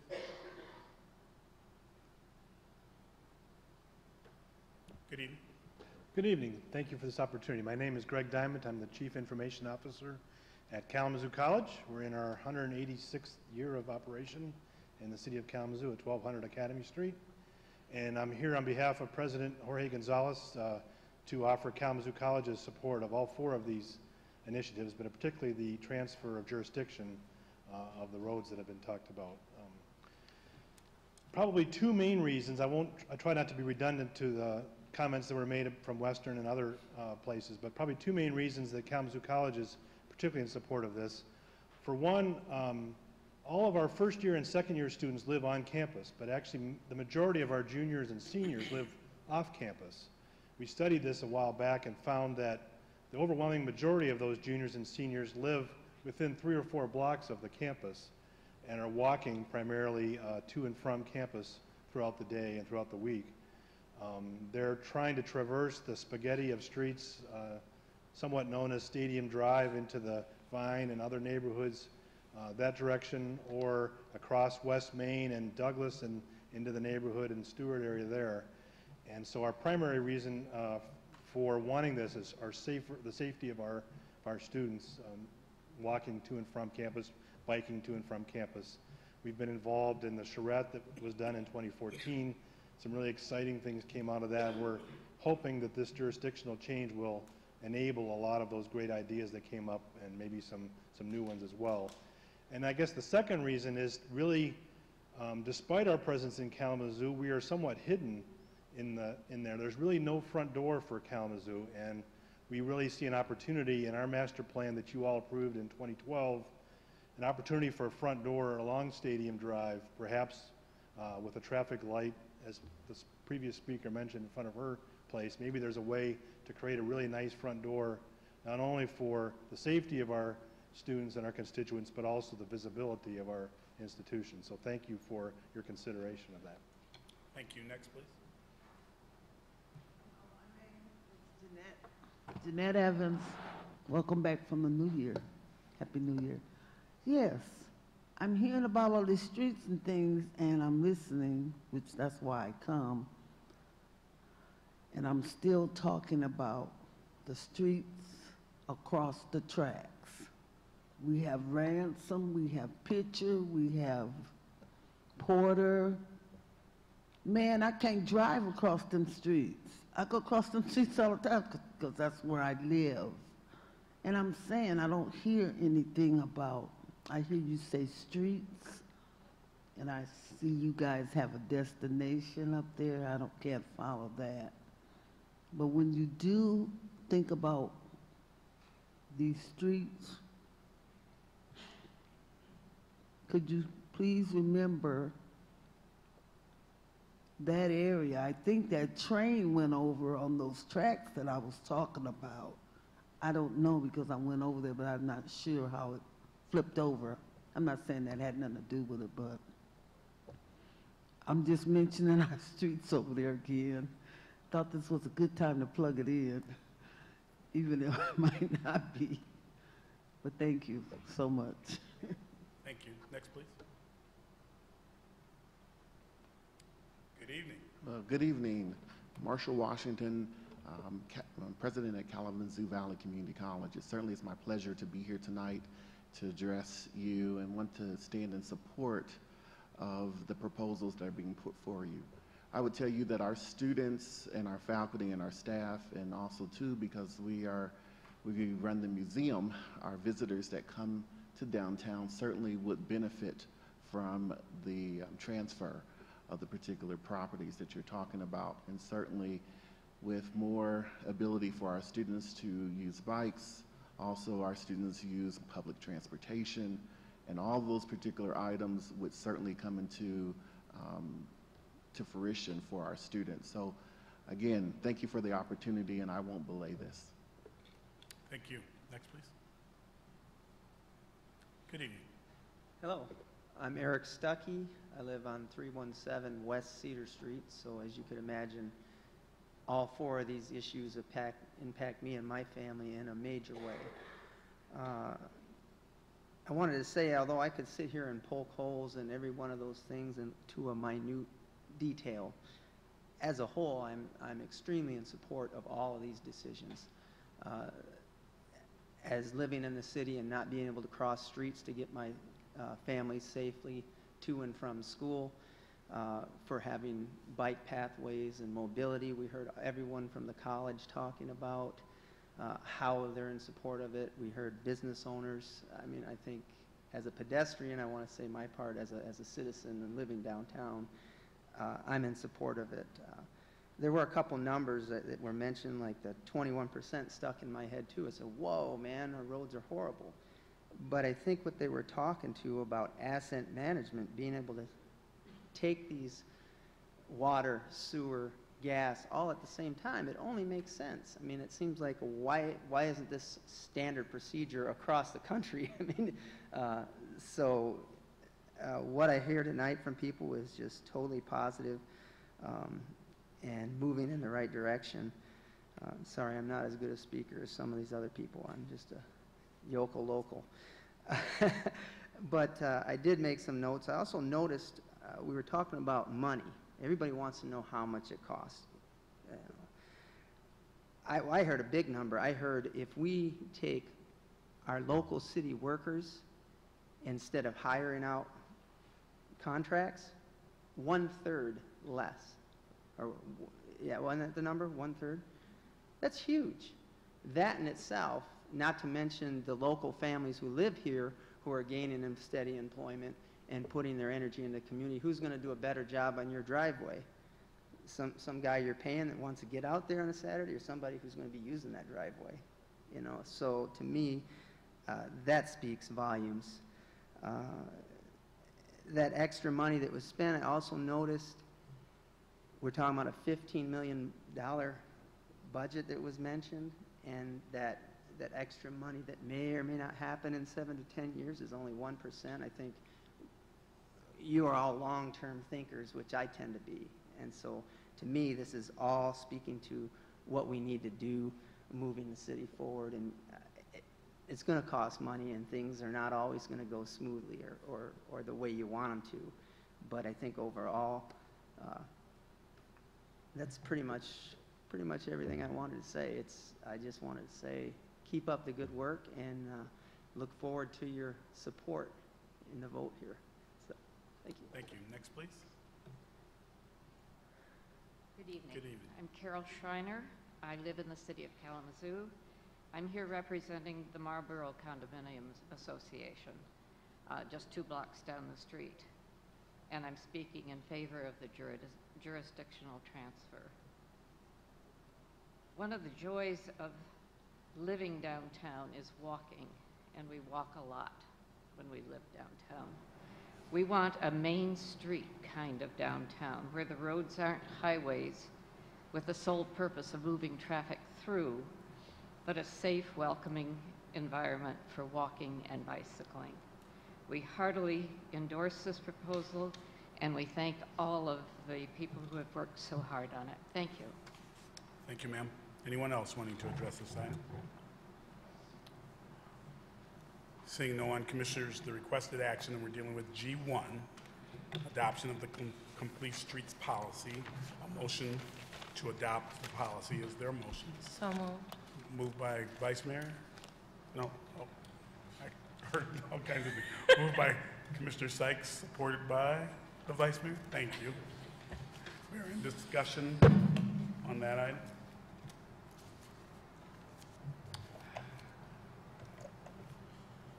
So I guess I'll just make it, we're going to be going through these 4 items here. Yeah, if you want to talk about all 4 now, you can do that if you would like. Okay. Well, I'd just like to do that now. And I guess the first thing I want to say is I appreciate 2 things, at least germane to this topic, and that is this, that one, I believe that city staff did a great job of pulling these items together and talking about how they are tied to one vision rather than the items coming to us separately, which so often happens. And sometimes it's difficult to discern, where did this come from? What's the context? Where was this in this Imagine Kalamazoo kind of undertaking?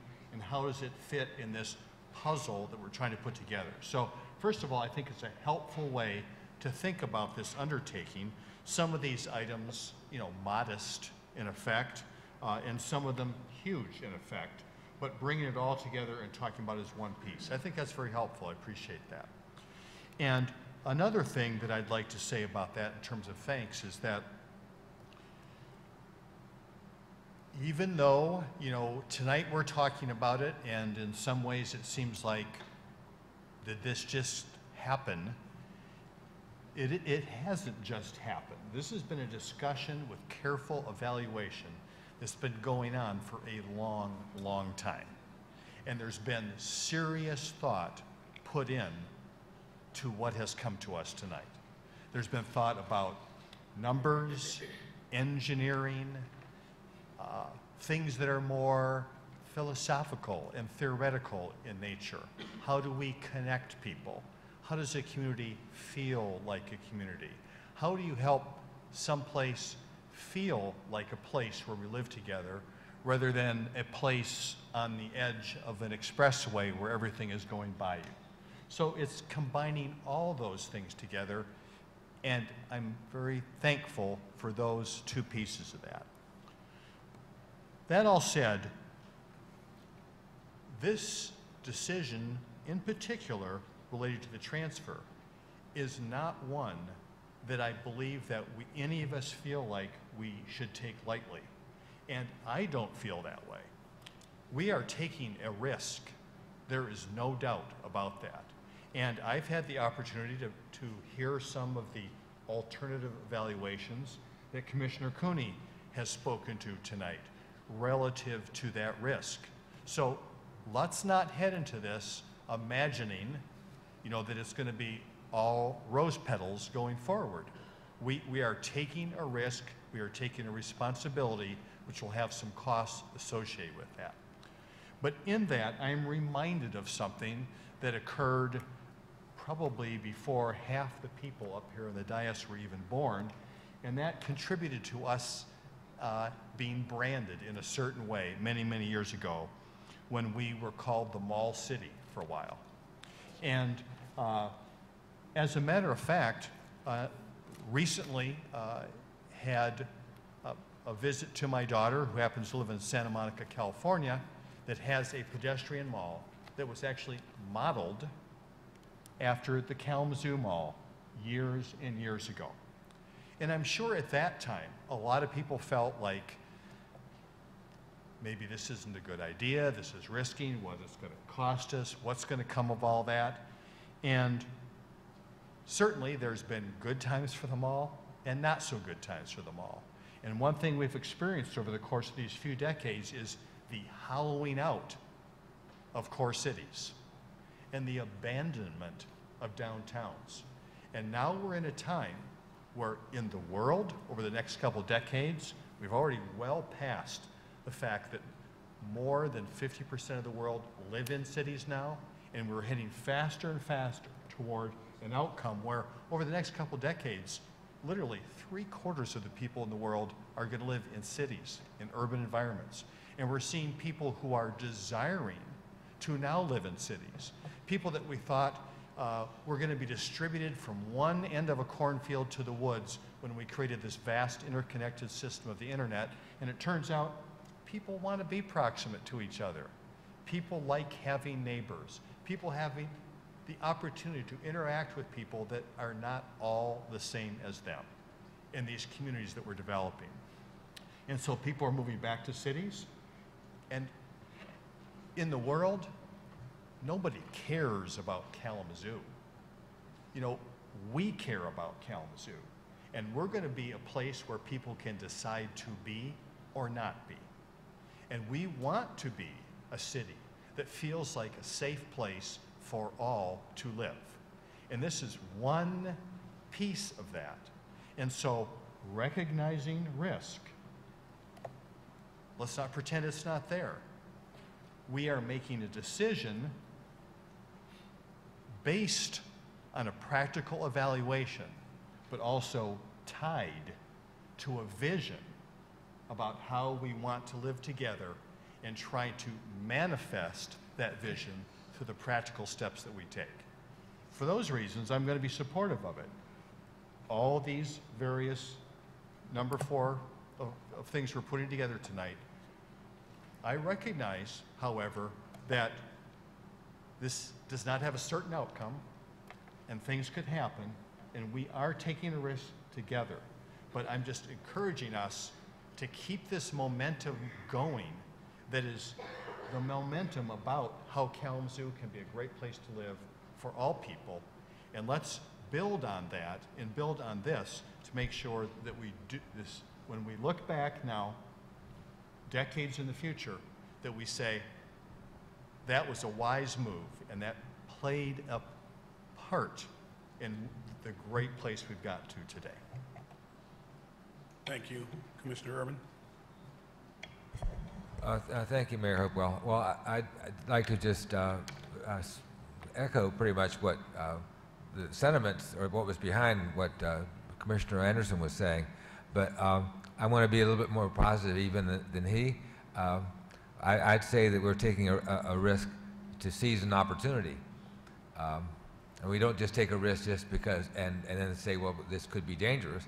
We're willing to step up to accept the risk because of the opportunities that are being offered by taking that risk, which is basically making our city more attractive to the people who want to live in urban areas. Let's recognize that not everybody wants to live in an urban area, and I don't think we want everybody to live in an urban area. I know there are people who live in the country who belong in the country, frankly.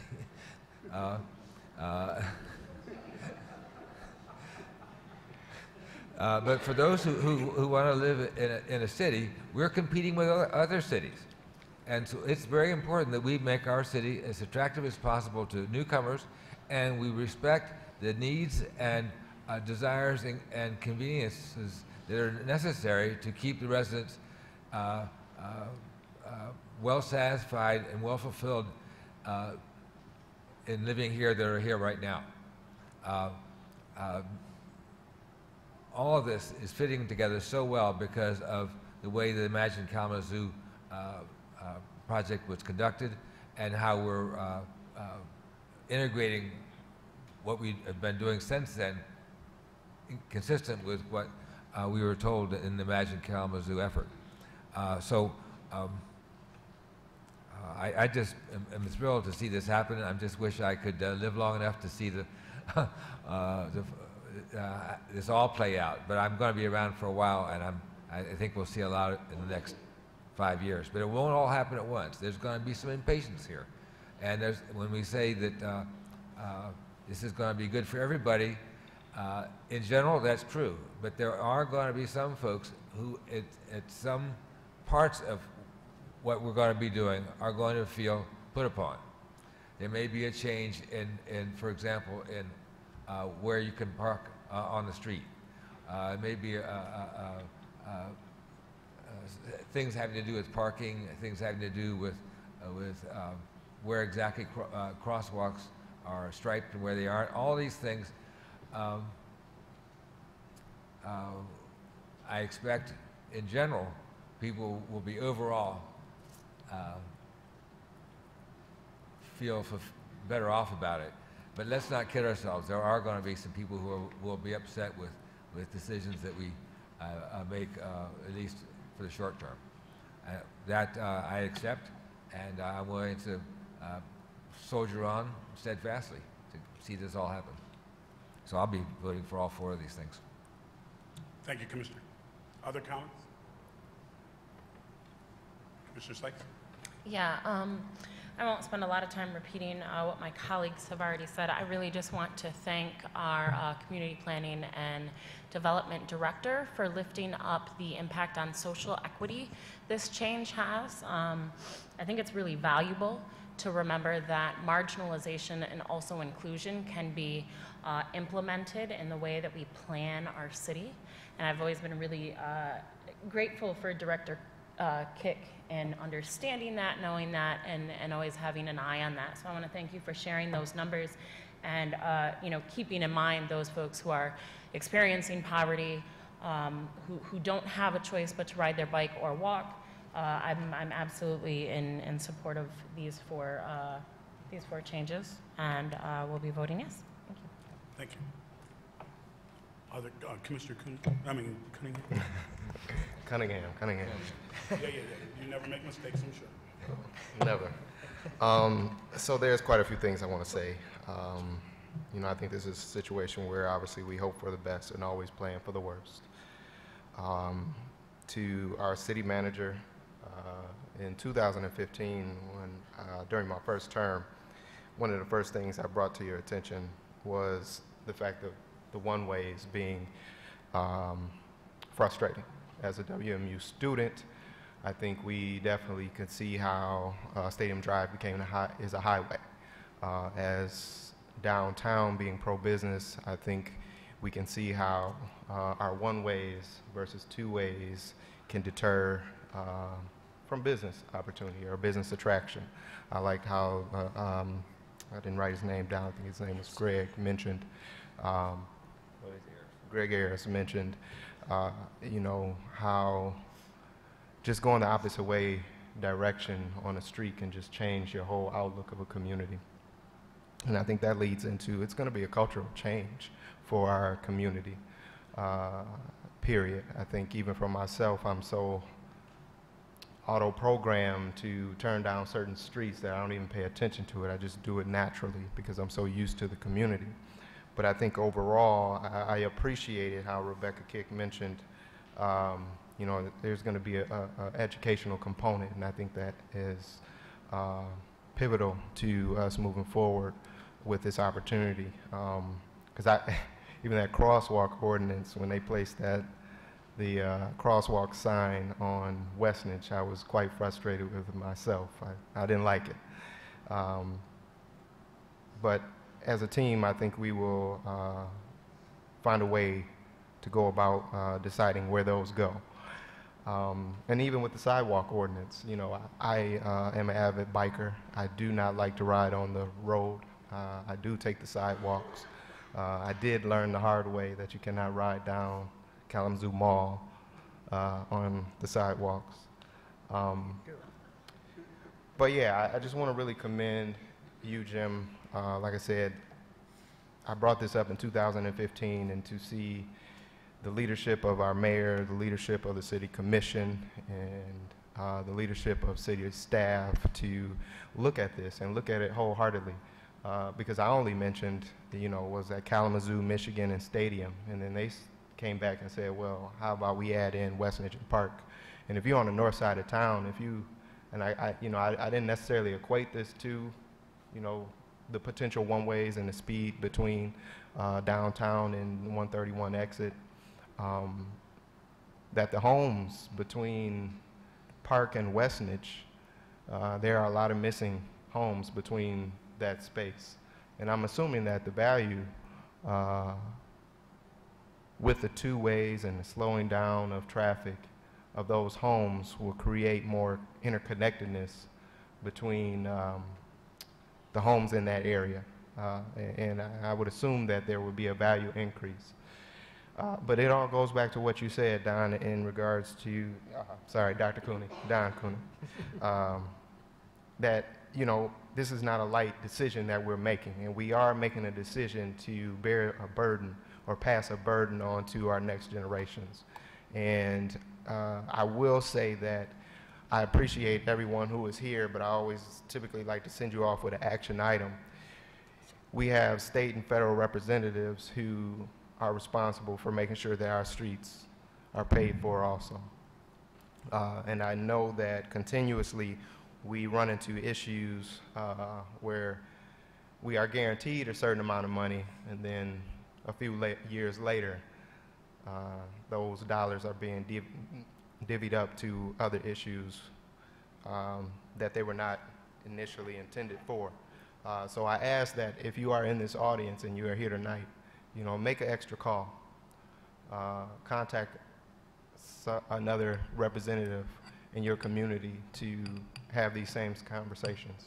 But once again, I want to just leave off in saying, thank you to all of my colleagues, thank you to the community, and special thank you to city staff for all of the hard work that you guys have put into these items that I would be pro for here. Thank you. Commissioner. Thank you, Mr. Mayor. I'd like to make 3 points. First of all, I want to say that I really appreciate what Mr. Baker is doing and his staff. I think they're doing a really great job. But I want to tell you a story about my first budget hearing in the commission. That was 22 years ago. I'm all excited. I'm all anxious. I'm going to do what I can to change the city. So, we're looking over the budget, and the engineers come in and they say, okay, we have plans here. Every 5 years, we have to resurface this road, and every 10 years, we have to rebuild this road. So when we look at the charts, this year, your cost for fixing your roads is $20 million, and you have $1 million to spend on it. We haven't fixed our roads. Our roads are in bad shape. And now we're going to take on more debt when we can't fix the roads we got now. Number 2, we don't know how much this is going to cost. The range is from $200,000 a year to $800,000 a year. Now you look at that over 10 years, that's $2 million or $8 million. You start talking that kind of money, there's a lot of people in the community that are hurting. Is that where we want to put the money? Third point I want to make is people seem to be saying, we do this, now we got the two-way streets. Let me tell you, you're going to go to two-way streets, you're going to expend huge amounts of money. And where's that money coming from? I'm hearing that we're going to get grants. I'm not too sure that we're going to get grants. And is this what we want to invest in when we got 34% of our people living in poverty and more than half our kids living in poverty? I think these are questions that we need to ask. So I'll support the other 3, but I won't support the jurisdiction. Thank you. Other comments? So just real quick, one, I'm not sure that other than commissioners saying that we're going to, that immediately or what have you, that we're going to have two-way streets. That's a hope. This community has talked about this. Communities that are in poverty, communities that have means. So this has been a discussion for years in regards to that. But how you do that, I don't know. We know all the hows. But again, I don't think we always know all the hows when we sit here and make every decision we make. We just don't. But one of the things we have done, over 16 years of being up here, I've done my best to respect city managers and their teams and the advice they've given us. Sometimes we're advised, let's do an early retirement. Okay, we dive into that.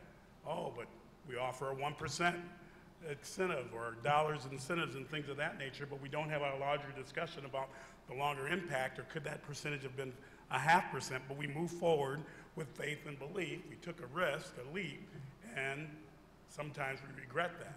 We get a new city manager and we get here and he goes, "Ooh, you have 219 people that aren't here anymore, and you want to get all these things done? Commissioners, we need to reprioritize and figure out a path forward." So the risk that we took back in 2011 and 2012, we had to adjust on that, and sometimes that happens. But it's part of the work. But I have faith and belief. I have to have faith and belief in the team that we have here, because if you look at what's happened in our last, well, since 2014 at least, the amazingness that has come from these individuals that lead our departments now. I hear it over and over and over. Not perfection in any way, shape, or form. But we just talked months ago about how much expertise that our Director of Public Services has demonstrated with a PFAS crisis and emergency in a neighboring community, dealing with flooding and giving us early alerts because of the expertise that he has. You look at Imagine Kalamazoo and all the work that Rebecca Kick and her team, and certainly former Director Lamb, but Assistant City Manager Lamb, and all the work she's done and they did in regards to where we're moving and how connected our neighborhoods are and how they're feeling about that. Our chief and all the work that she's doing to create a new environment in the Department of Public Safety, along with what Chief Hadley has done. all being driven by the guy that sits to my right, which we took a risk on. And let me talk about that risk for a second. And I say this over and over to him because I wasn't excited. I was one of the lone commissioners that didn't say, yeah, automatically get this guy. I sat up here and tried to debate with the commission saying, hey, maybe we should do more due diligence, and we have 2 candidates and we need to go to their home communities and do visits. And someone said, well, Mayor, if that's what you want to do, I said, no, I think we need to think about it that way because that was part of our process. It was part of what we said we would do. I lost the day. Wasn't happy, but I'm very happy now and happy to say that the risk that this commission took, in my opinion, was the right risk. I have a belief, I take a leap of faith in believing in our people that sit here now, the people that work hard every single day to try to figure out a way for us to go forward, whether it's about being a welcoming city, whether it's how we go and deal with a monument in a park, and we're going to stumble, and decisions we know that you sit on this dais 1 year. Commissioner Cunningham did that the first time. 1 year, your decisions have impact long term. Understand it, I don't take that for granted. But we've had a pretty good track record with the team that we have sitting here.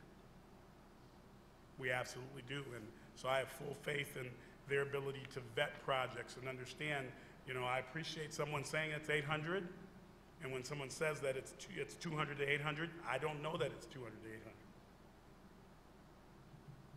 But I have a belief in a guy that tells me we can do streets and probably more streets, have our local folks do them, and by the way, we'll save it's a third less. That says a lot to me about how we go about doing our work. So with that, we're going to start with G1. I think we've had comments on that. We do have a motion, is that correct? Correct. Roll call, please. Commissioner Cunningham. Yes. Commissioner Sykes. Yes. Commissioner Urban. Yes. Vice Mayor Knott. Yes. Mayor Hopewell. Yes. Commissioner Anderson. Yes. Commissioner Cooney. Yes. Thank you, Commissioners. Motion carried. G2. G2 is the approval of a memorandum of understanding between the Michigan Department of Transportation and the City of Kalamazoo for the jurisdictional transfer of certain road segments within the city in acceptance of $11,689,997 from MDOT. Anyone in the audience want to speak further on this item?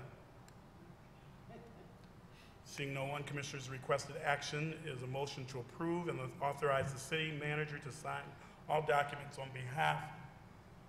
Oh, I'm sorry, I didn't see her. No, I was just getting ready to make the motion. Oh, okay, I'm sorry. Well, let me finish what the motion needs to be, Commissioner, to sign all documents to complete the transfer. I see that we have a motion. Yes, I move that. Is there support? Support. Supported by Commissioner Cunningham. Is there further discussion on this item? Roll call, please. Commissioner Sykes. Yes. Commissioner Urban. Yes. Vice Mayor Knott. Yes. Mayor Hopewell. Yes. Commissioner Anderson. Yes. Commissioner Cooney. No. Commissioner Cunningham. Yes. Thank you, Commissioners. Motion carried. G3. Adoption of an ordinance addressing the operation of bicycles on sidewalks in furtherance of the city's Complete Streets initiative. Any further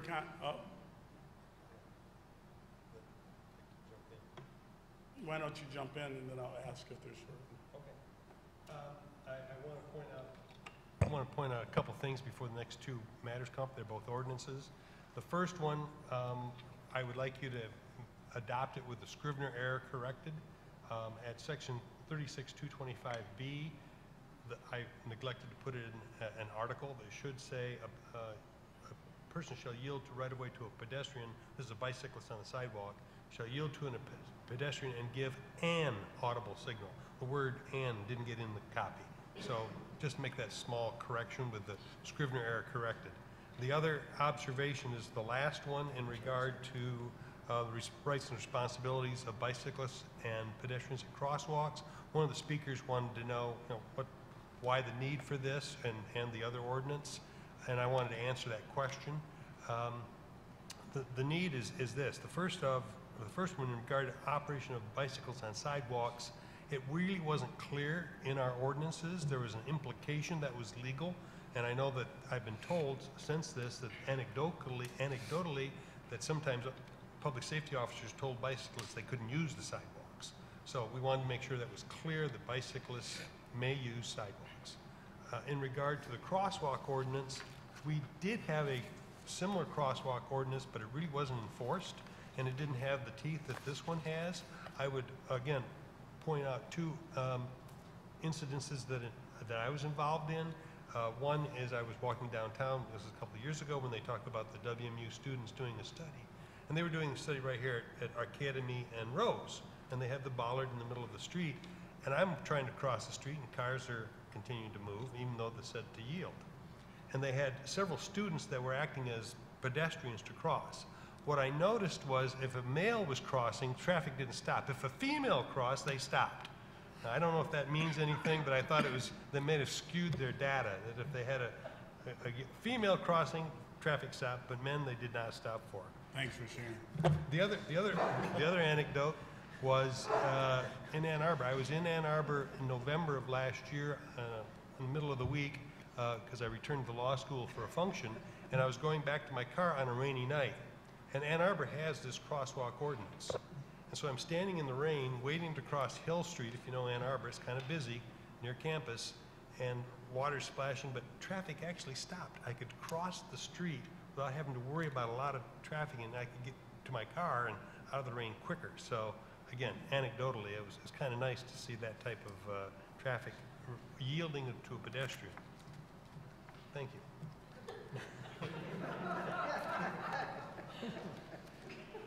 Anyone in the audience wanting to comment on G3? Hearing none. Commissioners, the requested action is a motion to adopt the ordinance with the scribbler's change that was requested. Is there a motion? Moved by Vice Mayor Knott. Support. Supported by Commissioner Anderson. I did want to mention to the speaker that came up and asked about streets north of the tracks. Ransom was mentioned that it is up this year. He stated that when he presented. Also, Westonage work also, and I think there's other streets. We can provide you all the plans for all the streets throughout the city, but there are lots of streets that are being taken care of, and a whole lot were taken care of last year. May we have a roll call? Commissioner Urban. Yes. Vice Mayor Knott. Yes. Mayor Hopewell. Yes. Commissioner Anderson. Yes. Commissioner Cooney. Yes. Commissioner Cunningham. Yes. Commissioner Sykes. Yes. Thank you, Commissioners. Mr. Manager? Adoption of an ordinance addressing the rights and responsibilities of pedestrians and bicyclists at crosswalks in furtherance of the city's Complete Streets initiative. Thank you. By the way, the last motion carried. Anyone in the audience wanting to speak on G4, please step forward. You have 4 minutes. Seeing no one, Commissioners, the requested action is a motion to adopt the ordinance. Is there a motion? Moved by Vice Mayor Knott. Support. Supported by Commissioner Sykes. Discussion? Roll call, please. Vice Mayor Knott. Yes. Mayor Hopewell. Yes. Commissioner Anderson. Yes. Commissioner Cooney. Yes. Commissioner Cunningham. Yes. Commissioner Sykes. Yes. Commissioner Urban. Yes. Thank you, Commissioners. Motion carried. Mr. Manager, you have a report this evening? No, Your Honor. Mr. Attorney? No, Your Honor. Mr. Clerk? No, sir. We're now at citizens' comments. Comment on anything this evening? Seeing no one, we are now at Commissioners' comments. Commissioner Sykes? I almost passed up this opportunity. What did I want to say? I don't have much to say in regards to our work here tonight, other than thank you to everybody for coming out and weighing in on this. I do think this was an important change, and I'm excited to see what it brings.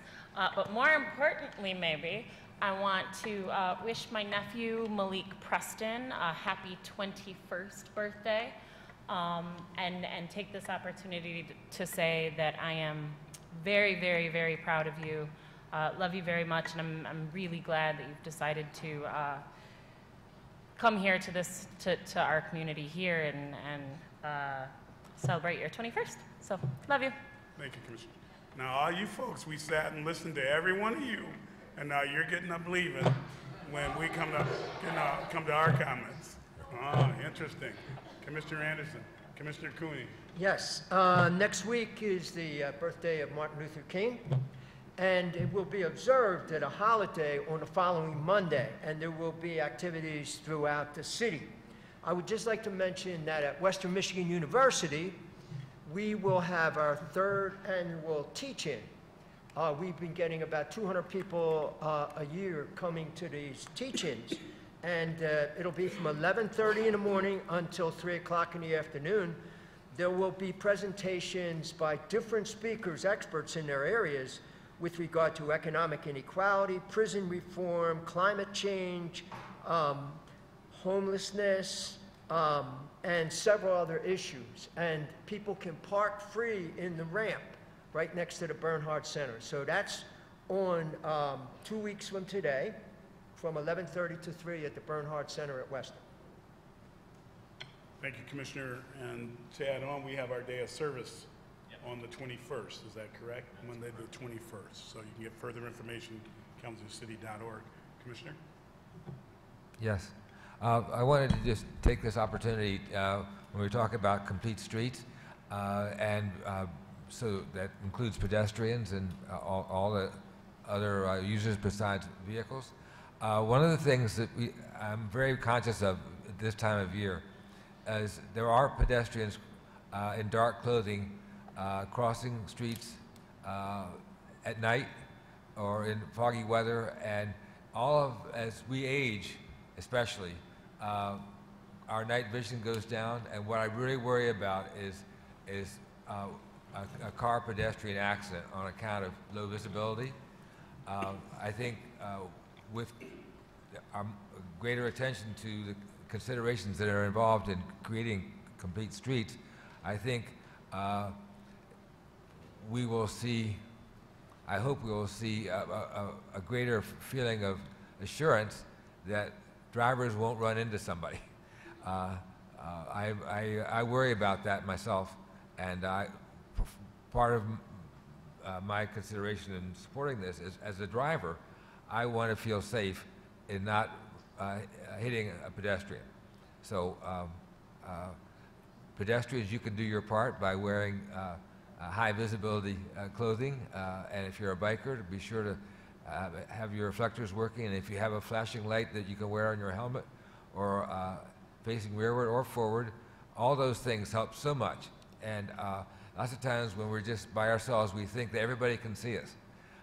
But to a driver who may be distracted or at night, you're not as visible as you think you are. So I just want to pass that on as a bit of awareness about visibility at night.